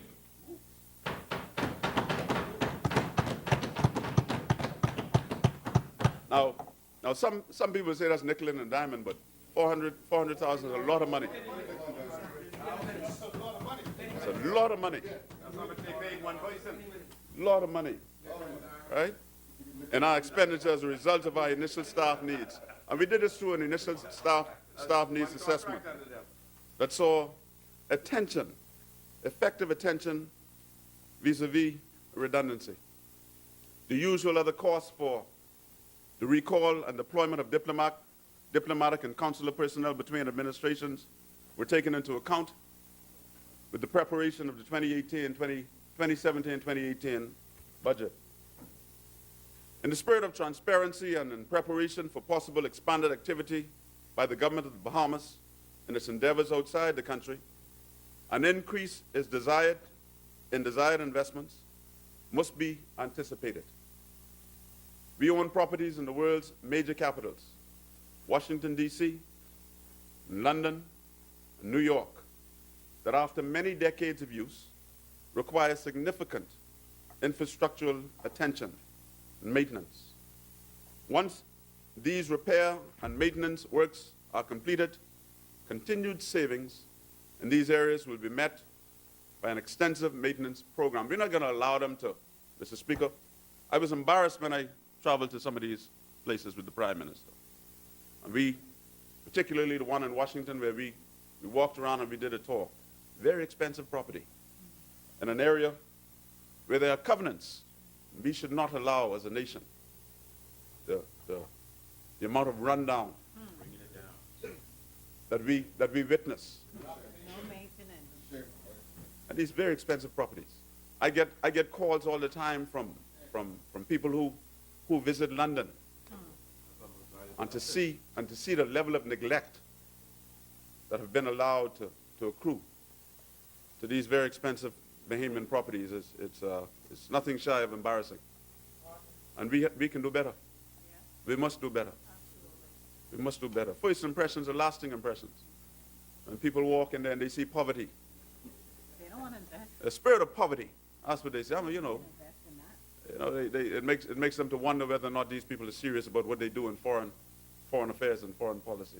And so we're going to move expeditiously, judiciously, to correct these problems within our limited means. We must do so. It's a matter of national interest and importance. I will add that the conduct of the nation's diplomatic affairs at home and overseas means additional strategic hiring, deployment, and redeployment, training of staff.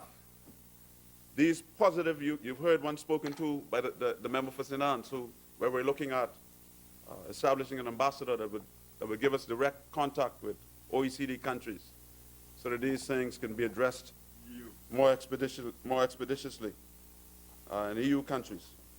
And they don't come upon us sort of get lost in bureaucracy or anything like that, that we have frontally in our view at all times these initiatives and issues that are so important especially to the financial service industry and sector of this country. These positive gains will mean supplementary spending. My ministry will work in a concerted manner with the Office of the Prime Minister, the Cabinet, the Ministry of Finance to ensure maximum benefits for our country within the confines of the country's proposed budget.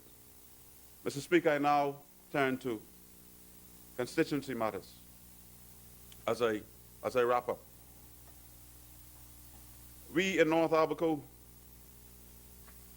continue to strive to be recognized as among the more progressive and developed islands of this archipelago. You know, I tease my colleagues from Grand Bahama all the time that we have replaced them.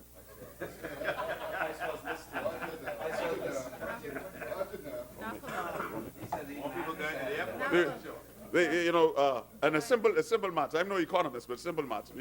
We get some flights in a day. Enjoy by the life. Yeah. I got another one from Grand Bahama right here beside me.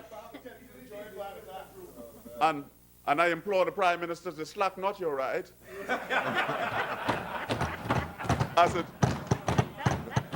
as it comes to North Abaco. Because we yet still have unrealized potential. He rides a bicycle up there. We yet still have unrealized potential in Abaco. You know, over the last holiday weekend, the last Christmas holidays and New Year's, we didn't have sufficient rooms to allow people to come and we didn't have sufficient accommodations in North Abaco. You know, God has been good to us. Looks for two, right? God has been good to us in Abaco. You know? Family Island's booming, man. It's booming. Family Island's booming. And so we yet, even though we've come a long way, we yet have quite a distance to go. But before delving into some of the specific issues that I will speak to here, I wish to assure Abaconians that this minister-led administration has the political will and determination to deal with unregulated or shantytown communities. We will deal with them, Sir Andres. We will deal with them. You got the courage now? Yeah, we have the courage. You have the courage? Yes. Yes, we have the courage. We have the courage. We have the courage. You know. Don't stop you right on that, you know. No. I'm telling you, we're not going to slack our ride on that because we see it as a matter of national urgent importance. It's a matter. It is a matter that has outlived its life in this country, and no administration before this one, none, has even delved into it in the way that we have deliberately. Not even Papa. I said no administration.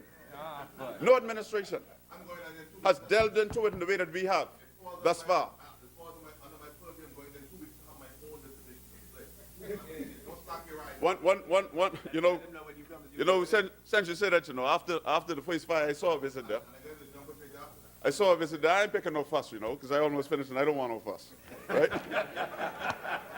but I saw a visit. I saw a visit there that you know, it was a little bit disheartening, because on national issues such as this, I believe we must be able to find common ground and deal with them, because these things are things that neither of us want to have in the country, and some things are just beyond simple politics.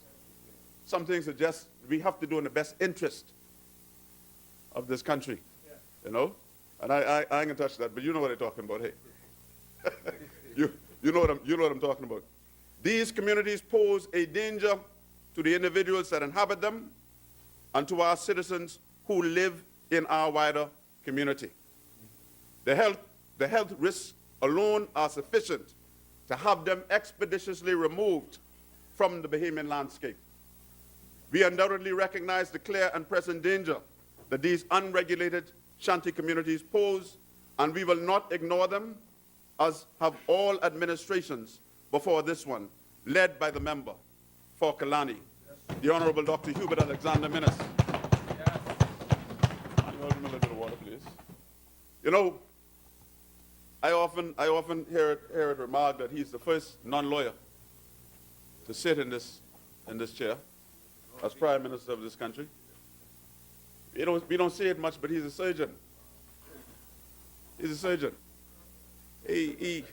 Huh? Yeah, you find a problem, man. You don't treat problem before they become they're cancerous, and before they spread throughout the whole body and metastasize. Did I say that right, Pierre? And metastasize, right? You must remove them with laser surgery. Yeah, and you know what? I've had surgery on my knee before. It's painful, but in the end, after the healing takes place, this leg I had the surgery on better than the leg I didn't touch. And so we're going to be better as a result of what we're going to do as a people, as a nation. This is a blight on our society, on our country, that we can no longer ignore. No one should be living in the Bahamas under conditions under which I see people living in these shanty communities. No one. Be better than that. And so I wish to publicly thank my brother, the Ministry of Public Service and National Insurance. Now I'm moving on to another point now. And National Insurance for the Honorable Member for Garden Hills, for accompanying James and I, South and Central Abaco and I, to Abaco, where we had a community meeting to deal with matters concerning national insurance. And it was a very, very good turnout, and people were able to put to him. And I commend to you, you who represent the East Rhode Island and other communities, invite the ministers so that they could speak to these issues. That's what we're here for. We don't have nothing to hide. We will come and we will speak. Yes. We will speak openly and tell you what the government is doing. That's another first under the watch of Kalani. It's transparency. We go and we address head on the concerns of the Bahamian people. We're not afraid to go back to our constituencies. We're there every day. It is anticipated that my brother from Elizabeth, I hope you saw the text that I will be doing this today, who holds responsibility for the Ministry of Health, will travel with me to North Abaco before the end of the month sometime, and he too will be able to address the concerns of Abaconians as relates to his ministry. North Abaco also wishes to thank the Minister of Works, the member for Carmichael, my MP, for his ministry's commitment to remediate a dangerous piece of road in the Shirley-Bootle Highway in the area we call, from I was a boy, the area is called Sting Pond. And he'll do it at a cost of $1,086,914.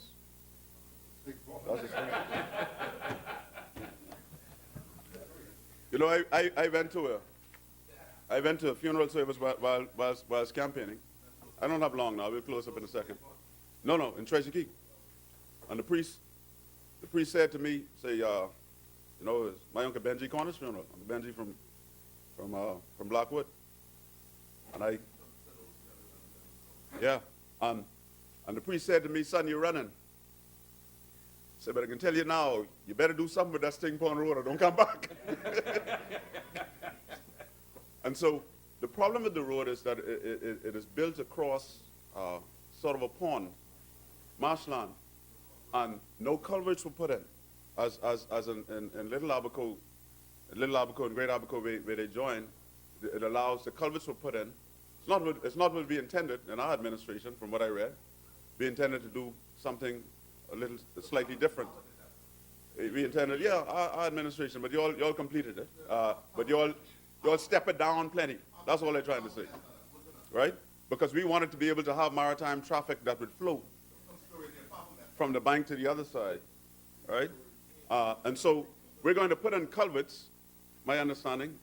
We're going to put in culverts to allow the flow of the water and to allow sea life to be able to, you know, within this period, we've already identified the amount of money. No, no, man, we do things, we build things. Listen. One thing I got to tell you, South Andres, in the FNM, we deliver. We deliver, man. We deliver. All the time. We deliver. All the time. You would deliver, you'd be over here, not over there. I wish, Mr. Speaker, with that said, Mr. Speaker, I wish to thank and congratulate the Honorable Minister of Education, my brother who represents South Beach by way of Kemp Road, for his keen eye on North Abaco in general, and Grand Key in particular. I thank you, my brother, on behalf of the constituents of Grand Key.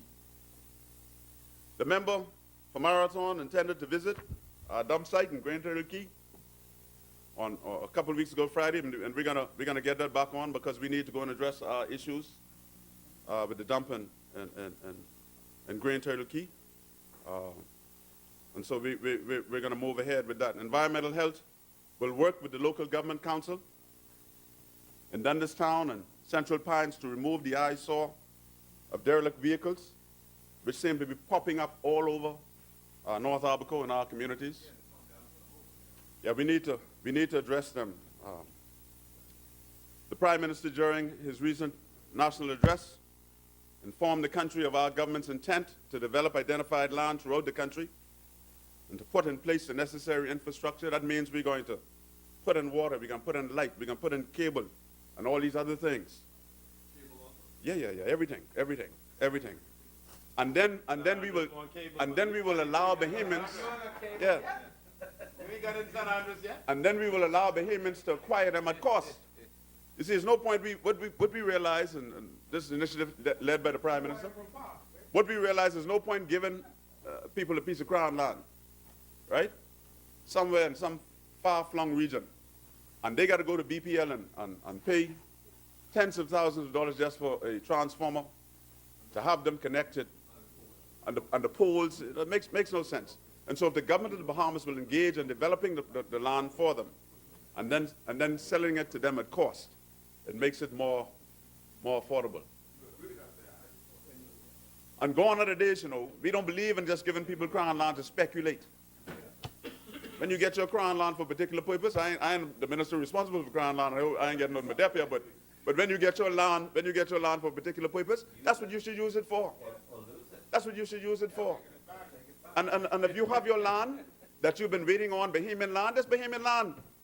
That's not yours. It's coming. We're going to audit all these lands, you know, lands given out for farmers and all kind of things. You know, and they're not using them. They're not using them. Yeah, or you get a piece of land to farm on, and then all of a sudden we go to the land and all kind of apartments and other subdivisions you've developed on this land. That ain't right, man. Farming blocks. Farming blocks. Yeah.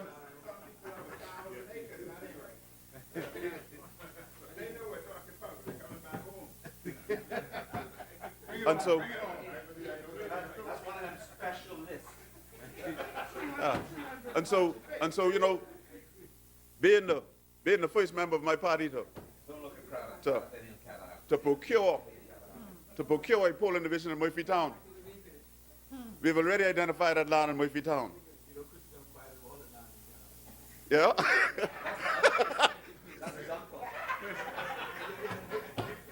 We will look at developing that property in Murphy Town, and then you know what's gonna happen then. I mean, once we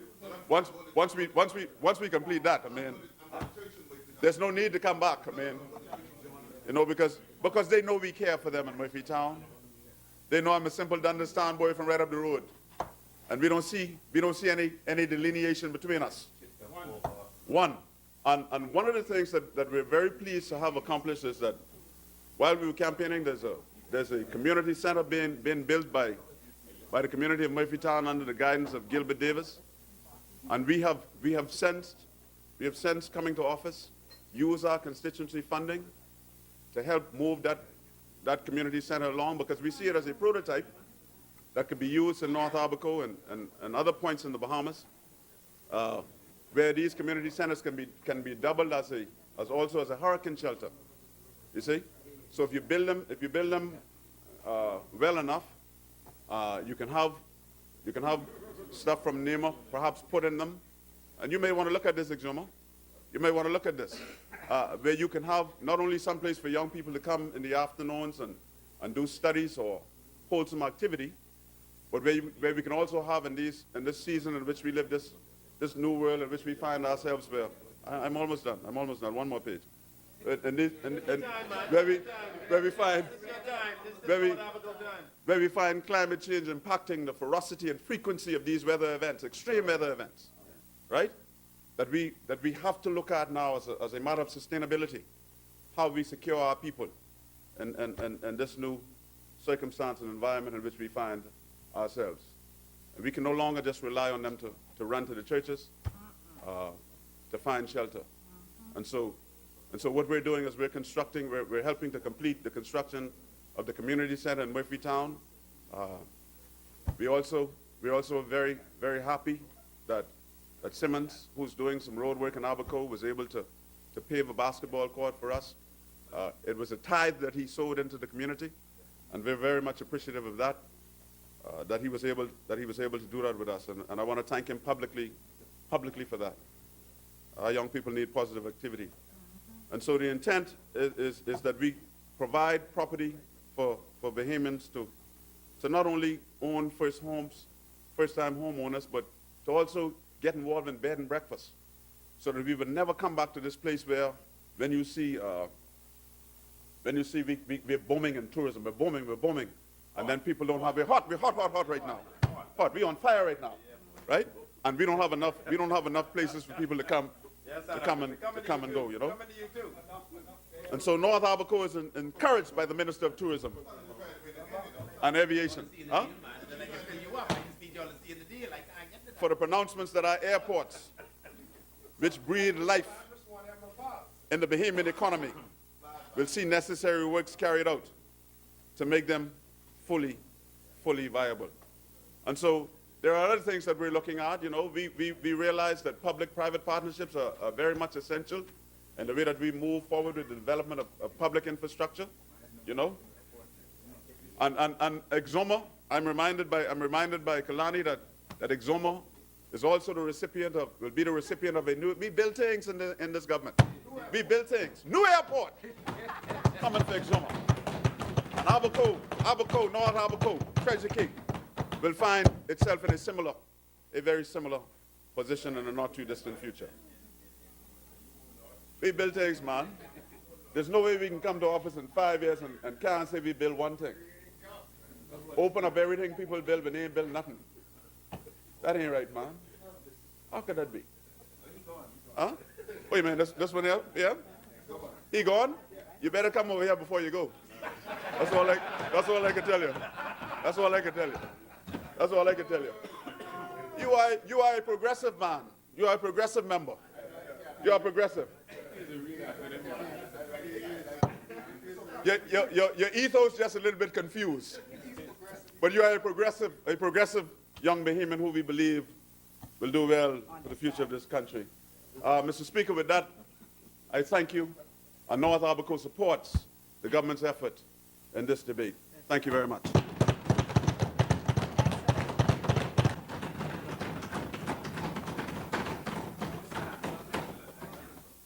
As many?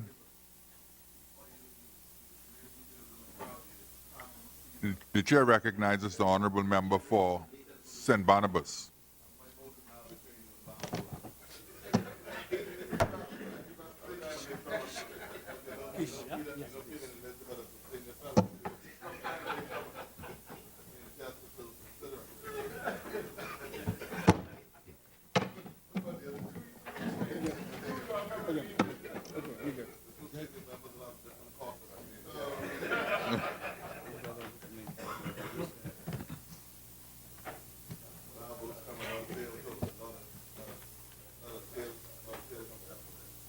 Mr. Speaker, as I always feel is necessary for me on standing in this place, let me give thanks to Almighty God, who is the great architect of the universe, for giving me the breath and the opportunity, Mr. Speaker, to be here this afternoon. As is often said, any day above ground is a good one. And I am grateful that God has allowed me to get up this morning to continue to serve the people of St. Barnabas and indeed the people of the Commonwealth of the Bahamas. I'm grateful that He's allowed me to have another breath in my body, to continue to fulfill my purpose for my life, to fulfill my purpose as a father, and to fulfill my purpose as a member of Parliament.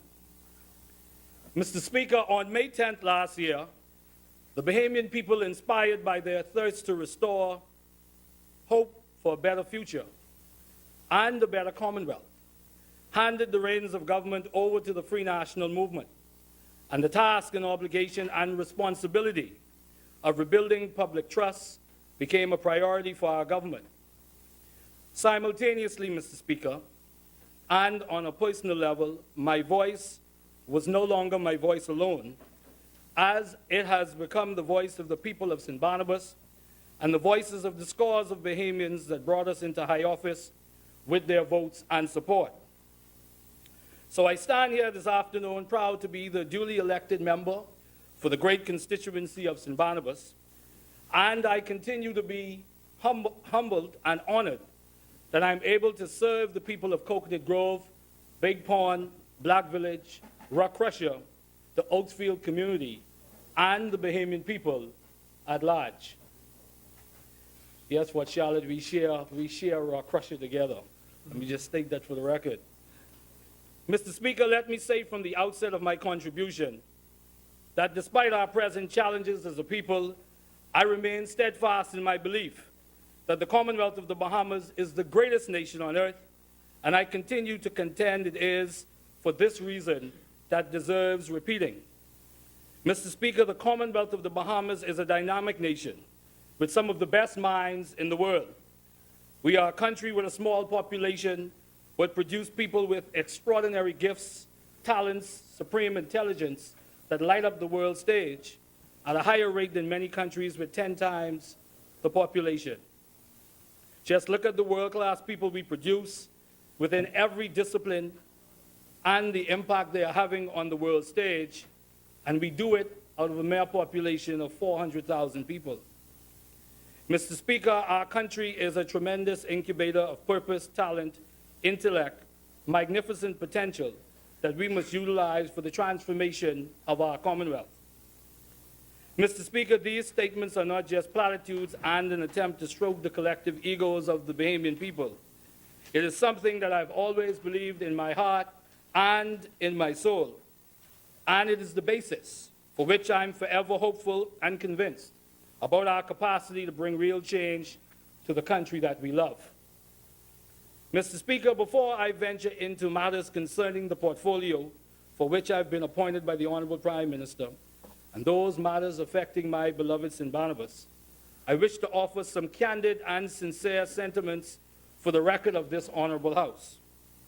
Let me also add, Mr. Speaker, that I am very much aware that one's words in political life, as in one's personal life, are at times often deliberately used as political cheap shots and distorted for the selfish political gain. And as much as I tried in this electoral cycle to allow my instinctive optimism to lead me and suppress my skepticism that politics in that regard has changed ever so slightly, sadly, it has not. So to stave off any attempt by some to mischaracterize my words, let me state up front that this is not a lecture, and that the thoughts I offer here are not intended to serve as a chastisement or a scathing critique, but a reflection, reaffirmation, a reminder of the state of affairs in our beloved Bahamas, and what I humbly feel is a part of the solution. Mr. Speaker, oftentimes it seems that many believe that the answers, that the solutions to many of the challenges that we face as a country reside solely with the role of government. But, Mr. Speaker, that is not the case. Mr. Speaker, good governance plus active citizenship creates real change. And, Mr. Speaker, I had the occasion about a week and a half ago to go through a few items that were given to me by a family member of the late Edmund Moxey. And two things that I had the chance to really look through.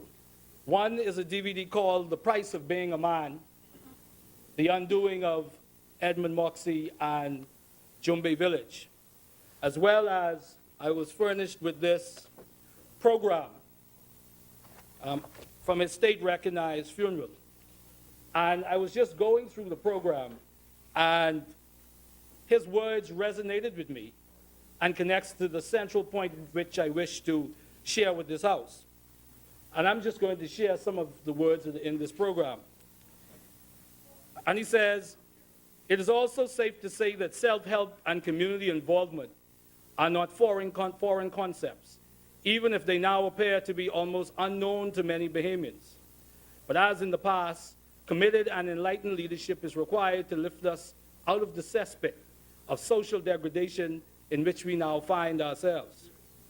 Despite the decided reality of our political and philosophical differences, the bottom line is this: if we are to succeed as a caring nation, we must put aside some of the ever-present acrimony that certainly creates more harm than good. It would behoove us all to rally our cooperative efforts behind those who are clearly committed to the overall improvement of our people as individuals and communities." Mr. Speaker, we continue to talk about government accountability, and justifiably, there has been and continues to be a dire need for government accountability and government efficiency. But in the same breath, Mr. Speaker, we cannot ignore the need for personal responsibility and commitment to an active and aggressive citizenship and nation building. If we do it at our peril, Mr. Speaker. Both governments and our citizens share a responsibility, and the sooner we embrace it, the sooner real progress will happen in the way we wish to see it happen. The former British Prime Minister, Mr. Speaker, Winston Churchill, once said that the price of greatness is responsibility. The further greatness of our Commonwealth will not materialize if each of us as citizens neglects our ability and our talents to help our country move forward. We cannot expect that for which we are not willing to contribute with our individual time and talents. Again, the late Edmund Spencer Moxey, in a speech in 1975, issued a clarion call to Bahamians to stand with him in an effort to improve the lives of fellow Bahamians, and issued this declaration, that it would take, Mr. Speaker, muscle and guts to get it done. So I lay before this House, do we as individual Bahamians have the muscle and guts to do what is necessary to move this country forward? Mr. Speaker, there's something I call the Bahamian spirit, the great Bahamian spirit, but it must be stimulated and activated in all of us. It must become deliberate and instinctive. Mr. Speaker, for decades, our nation's leaders have voiced the crucial need for service in the development of the Commonwealth of the Bahamas. Now, Mr. Speaker, before I share some words of our former prime ministers, I wish to make a very determined point. I promised my God and my 3 daughters that in being allowed to serve in elective office, with all my imperfections, I would adhere to some personal philosophies that undergirds my approach to life, and in this case, my time in national politics. 1, I will always uphold the Constitution of the Commonwealth of the Bahamas, Mr. Speaker, and the moral constitution written in my heart by my Creator. And I will leave public office with my integrity intact, just as I came in.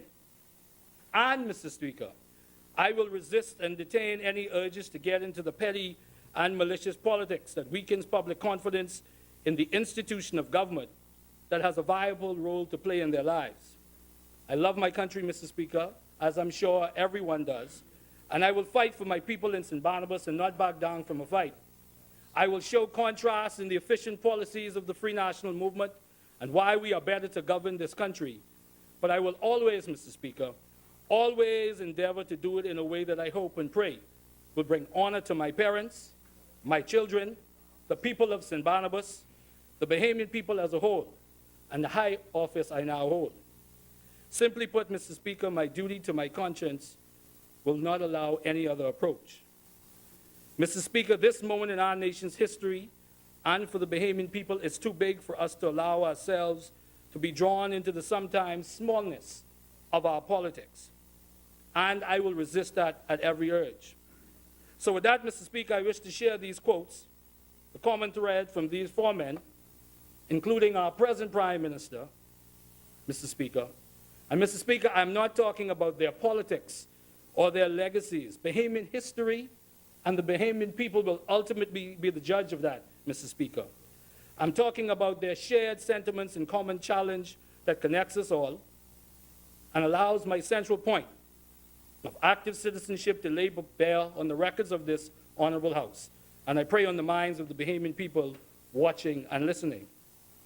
For the political sycophants and those that thrive on vitriol and division, I ask that you resist just for a moment your politics and cling to patriotism, which is the central point of highlighting words of these men.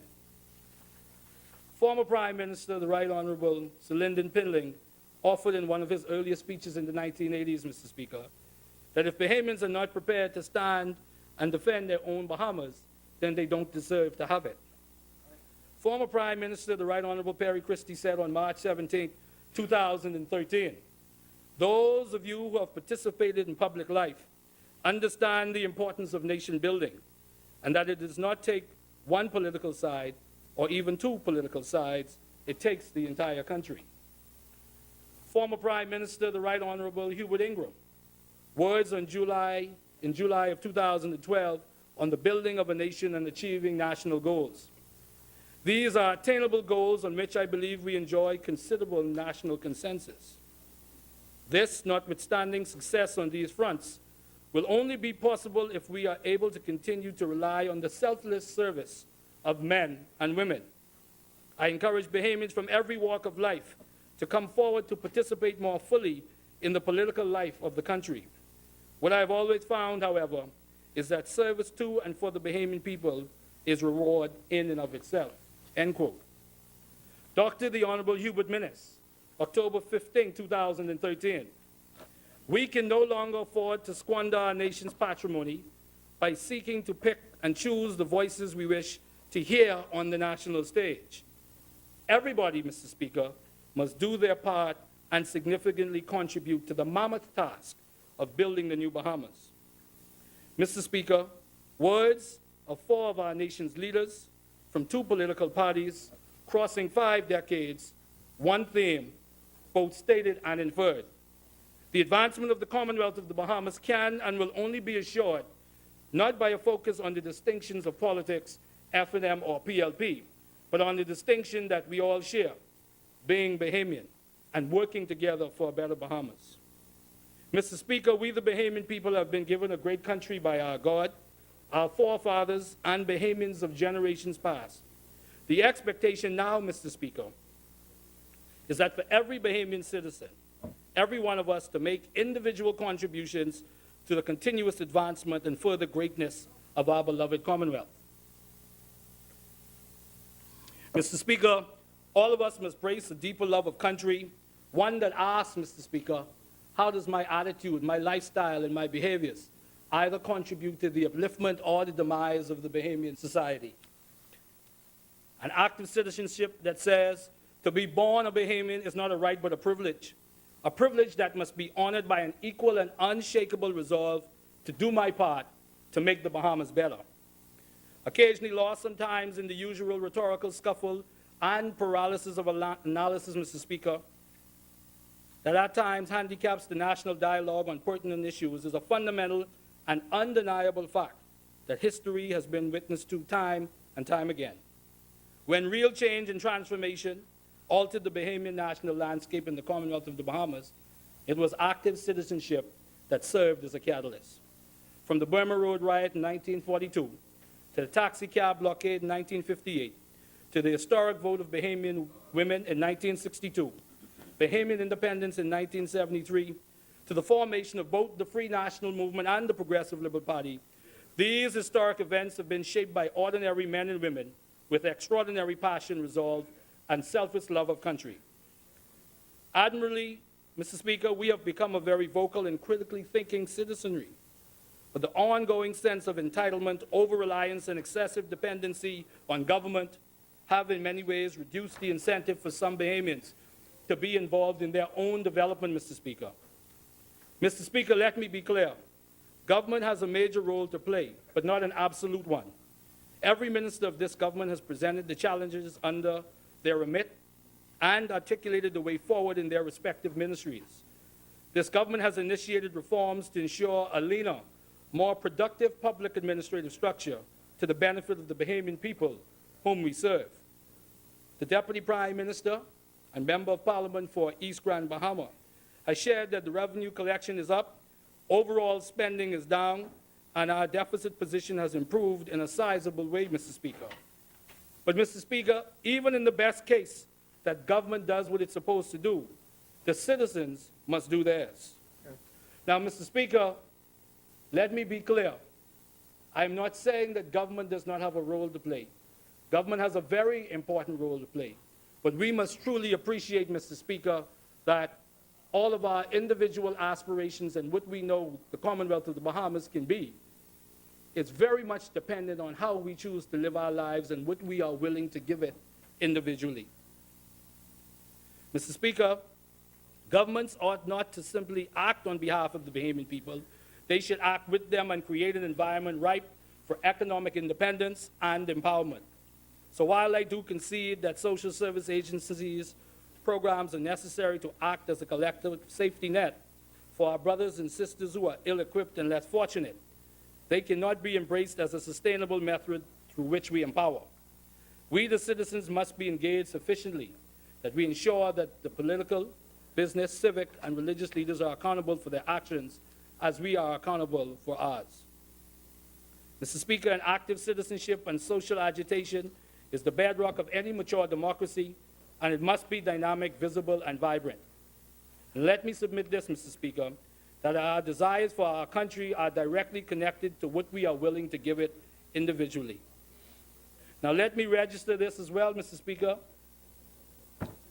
for the record that there are thousands of great Bahamians who helped to build this country. There are countless others who make their contribution to their community and their nation every day. Yet there still remains a sizable portion of the population who sit on the sidelines, people who spectate, not participate. Simply put, Mr. Speaker, the work is plentiful in our country and the laborers are few. As the late Tyrone Fitzgerald, also known as Dr. Off, Mr. Speaker, in his famous song would say, get involved, get involved. We must embrace the notion that each of our roles is significant in the building of the Commonwealth of the Bahamas, and each of us must lead from where we stand. It is my belief, Mr. Speaker, that we must weave into our social fabric a sense of through the corner, in the yard, everyday patriotism, and ever-present patriotism that will stir the soul of the Bahamian people daily and incite a level of proactiveness and relentless focus on nation building. There is, however, a stark and festering reality that has been with us for decades that seems to evade our consciousness, Mr. Speaker. And that is, there is no amount of legislated public policy that can stem the instances of chronic lawlessness, social deterioration, and selfishness that we are now facing. To begin to usher in the change needed, it will involve an active citizenship and an engaged, aggressive, and demanding citizenry whose members work tirelessly within their circles of influence, Mr. Speaker, to begin to eliminate and battle those elements in our society that weaken us as a country. Mr. Speaker, we have much to be proud of as a country and are truly blessed for having been given the Commonwealth of the Bahamas.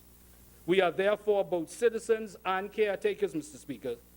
Let us remind ourselves daily that citizenship is not simply a status of national residence.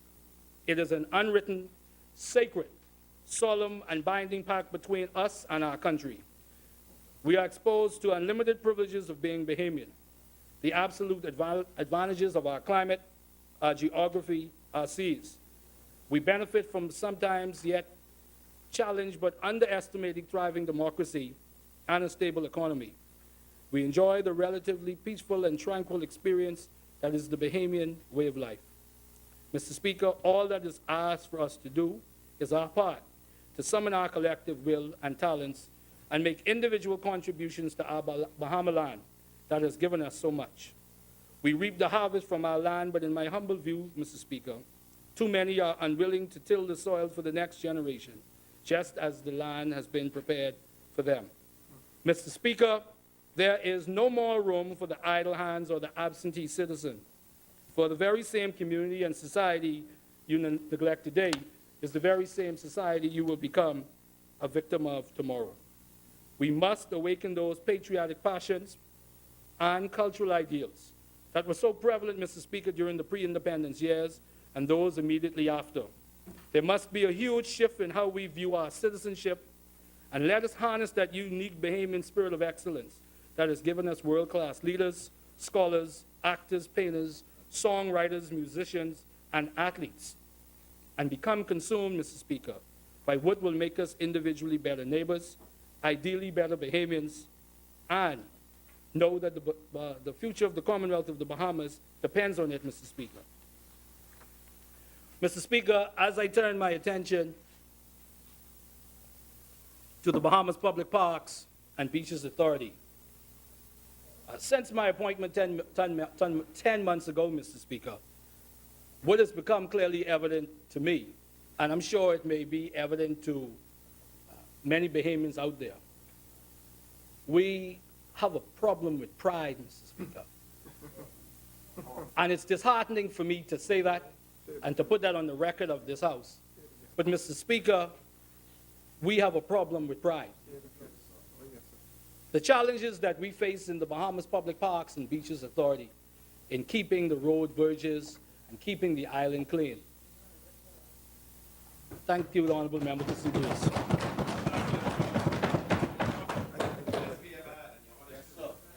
Is frustrated by the fact that we have a problem with some Bahamians littering and dumping indiscriminately. We have a problem, Mr. Speaker. It has to stop. We clean a road today, and 2 hours later, stuff is just dumped out onto the road. Where's our sense of pride, Mr. Speaker? Where's our sense of pride? And you know, you always hear the story, you often hear the story that when a Bahamian goes to Florida and jumps in that car and puts on his or her seatbelt, okay? Everything is done by the law, Mr. Speaker. Not a piece of paper, nothing. So it can be done, Mr. Speaker. It can be done. Where is our pride? And so my personal challenge, Mr. Speaker, to Bahamians out there, where is your pride? It must stop, Mr. Speaker. It must stop. Defacing our natural landscape and the beauty of this country has to stop. And you can go a little deeper, Mr. Speaker, because when you do that, that isn't simply a piece of paper on the ground, you know, Mr. Speaker. The tourist who comes in and sees this says to themselves, what kind of country is this? That affects our tourism product. It affects everything, Mr. Speaker. But more fundamentally, we need to have pride. So, Mr. Speaker, I just wanted to set that backdrop. Mr. Speaker, as I talk about the Bahamas Public Parks and Beaches Authority. I wish to thank the member for Marathon, who is the Minister of the Environment and Housing, which the authority falls under. I want to thank him for his vision and his support and his encouragement with everything that we're doing at the Bahamas Public Parks and Beaches Authority, because something so fundamental, Mr.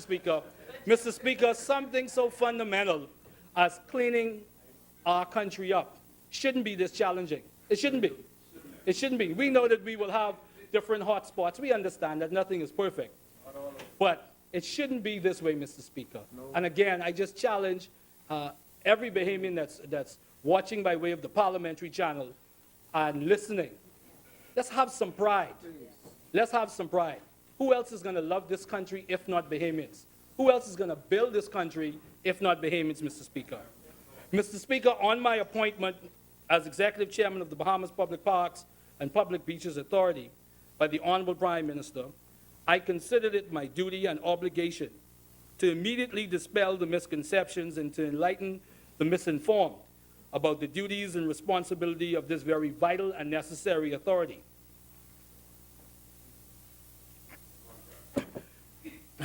The Bahamas Public Park and Public Beaches Authority was created by an act in 2014 to control, plan, and design, develop, administer, manage, and maintain public parks, conserving the natural beauty, shape, and features of public parks and public beaches, protecting and preserving animals, plants, and other organisms within the public parks and public beaches, preserving objects and places of aesthetic, historical, or scientific interest, removing derelict objects from any park or beach, renaming of public parks, maintaining public access to beaches, maintaining green verges, roundabouts, ensuring sanitary and clean conditions.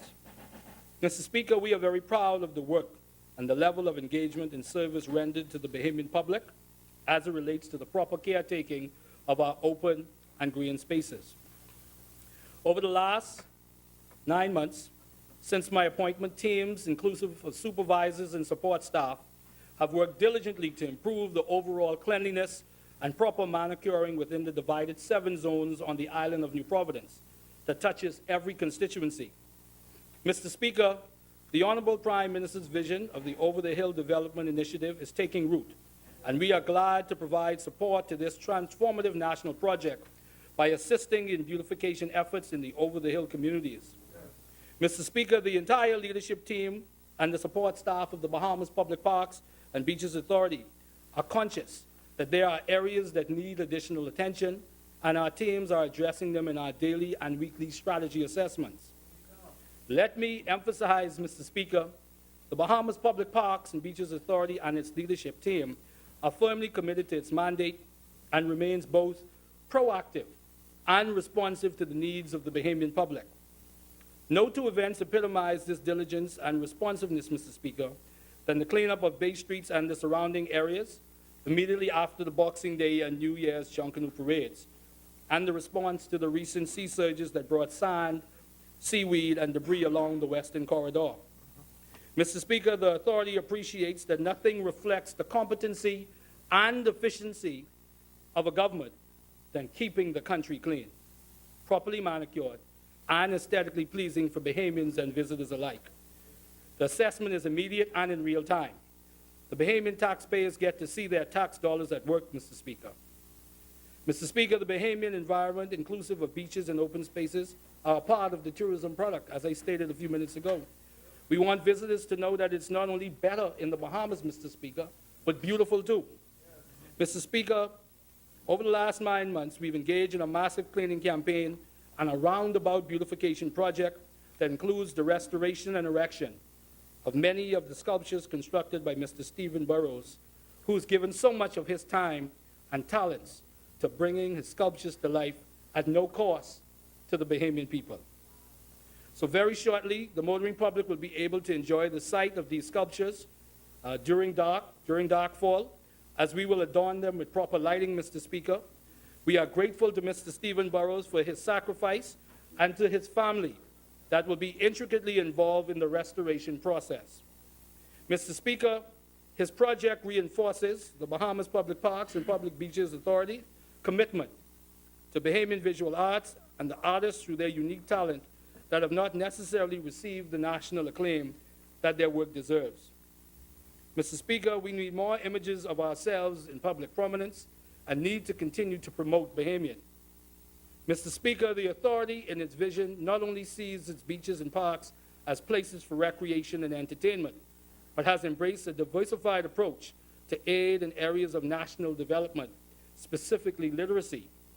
In this vein, Mr. Speaker, we have partnered with the Brighter Bahamas Foundation in partnership with the Rotary Club of Nassau Sunrise, who, through their vision, will be installing Brighter Bahamas free libraries on designated parks and beaches so that the public can have access to books and encourage literacy. Mr. Speaker, the Bahamas Public Parks and Beaches Authority, through its vision, is ensuring that beyond the cleaning and beautification, we will be playing an upfront role in the development of our touristic, educational, cultural, and sporting development mandate as a country. To my beloved St. Barnabas, Mr. Speaker, as I wrap up. Mr. Speaker, the greatest honor that one can bestow on oneself by another is the honor of leading and serving. The mantle of leadership is not something you can agitate for. It's not something you are entitled to. It is not something you can get in line or in rotation for. It is not something you can idly ask to do. It is something people choose you to do, to lead them, to serve them. Mr. Speaker, I remind myself every day of the great responsibility that I have some 5,085 people to serve. I wake up every day carrying their hopes, their dreams, because on May 10th last year, they gave me more than just their vote. They made an investment for the benefit of their future and their families, and for that, I am eternally grateful and humbled. I embrace it with the reverence it deserves, Mr. Speaker. So over the last 10 months, I've been beyond fortunate to come into contact on a daily basis with scores of my constituents from all walks of life. I've seen people who have voted for me, and those, by their own admission, Mr. Speaker, who did not support me. But I'm in service to my people whom I love. Mr. Speaker, I've said that not to score any political points, but to make an important point. I'm here to serve, and serve I will. Mr. Speaker, I must admit that these past 10 months have been very difficult for me as a member of Parliament, but not for the reasons that you would think, Mr. Speaker. It's been difficult not because the arms of government aren't present in St. Barnabas. We make sure of that. Not because we haven't been able to provide much-needed programs like the Team Up to Clean Up program, derelict vehicle program, the after-school tutoring program, the minor roof repair program. We have implemented all of that in 10 months. And for that, I'm so proud of the St. Barnabas We Care team. Mr. Speaker, it has been difficult because I meet my constituents every day some who have nothing to eat, who are sleeping in cars, who are fighting some non-communicable disease like cancer and diabetes, with no way of affording the prescription or treatment, living in the confines of their homes with no electricity. It pains me, Mr. Speaker, but what it has done is shore up and strengthen my commitment as a member of this legislative body to do what I can to relieve the necessities of the orphans and the widows in my constituency of St. Barnabas. To use the iconic Edmund Moxey's words, I'm going to continue to use my muscle and guts to ensure that I do what I can, along with others, to transform the lives of the people of St. Barnabas. I will continue to do my best and serve them. Mr. Speaker, as I close, I just wish to highlight some of the meaningful progress in St. Barnabas. I'd like to thank the Member of Parliament for Carmichael, the Minister of Works, for ensuring that the road, Farrington Road, is now being paved. And so we are grateful for that. Government in action is very important, and I wish to just let the members opposite know to show that we do deliver and we do not discriminate, because that road is right in front of the PLP headquarters, and we've paved that, and we've paved that as well, Mr. Speaker.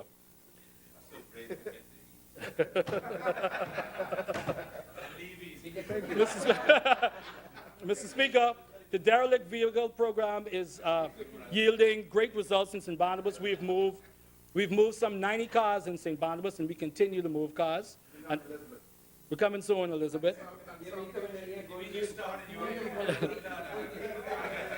Mr. Speaker, we have also started the after-school tutoring program, and so far we have some 30 students that are registered for the after-school tutoring program. So we're very excited about that we are able to provide some additional educational development help to our students in the constituency. We also have our minor roof repair program, Mr. Speaker, so we encourage those constituents who are having issues related to minor roof repair to call the constituency office. We are continuing to build our skills and labor database so that we can help constituents with job placement and other areas connected to employment. And also, Mr. Speaker, I talked a lot today in my contribution about Edmund Moxie.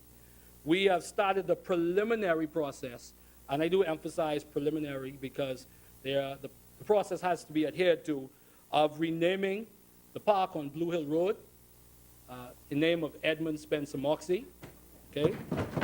And so we are looking forward to that, Mr. Speaker, but it has to go through some other approvals that we're sure it will meet. And so we just want to project that when that park is renamed in honor of Edmund Moxie, we're going to have an Edmund Moxie Week where we're going to highlight the life of Edmund Moxie and all that he attempted and has given to the Commonwealth of the Bahamas in terms of culture. Also, Mr. Speaker, the Eva Hilton School. I promised the Eva Hilton School, formerly named Oakesfield Primary, that I would do my part to highlight their concerns. I've spoken with the Minister of Education, who actually is aware of those concerns, but just wish to say that even to the Minister of Education's own admission, and the results speak for themselves, that Eva Hilton is a jewel. Is a jewel.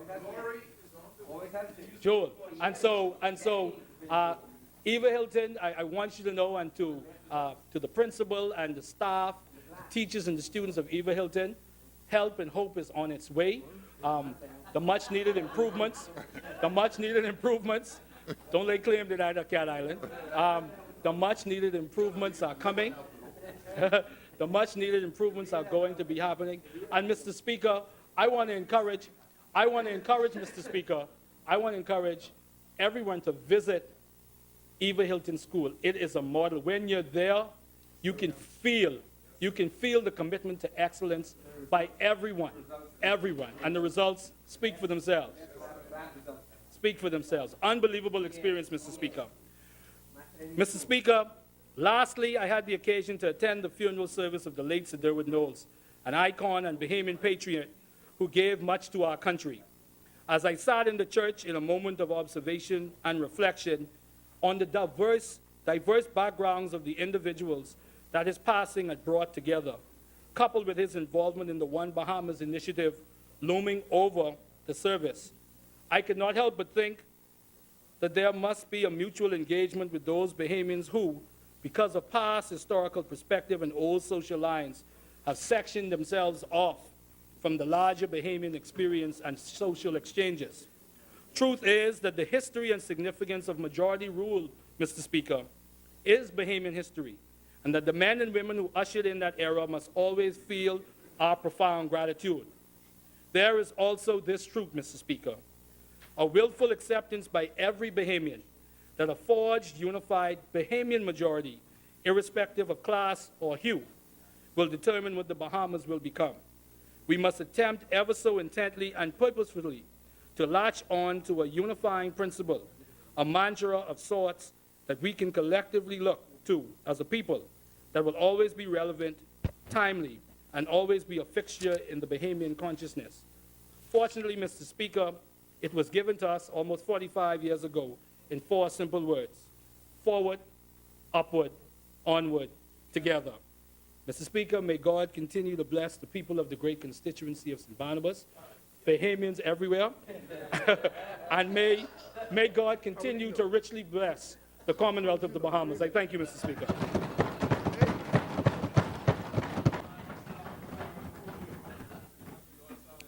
As many, the chair recognizes the honorable member for Fox Hill.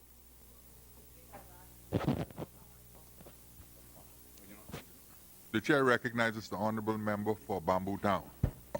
Thank you, Mr. Speaker. I move that the House do suspend until 3 p.m. today. It has been moved and seconded that the business of the House do suspend until 3 p.m. this afternoon. As many as are in favor will remain seated. Those who oppose will rise. The business of the House stands suspended until 3 p.m. this afternoon.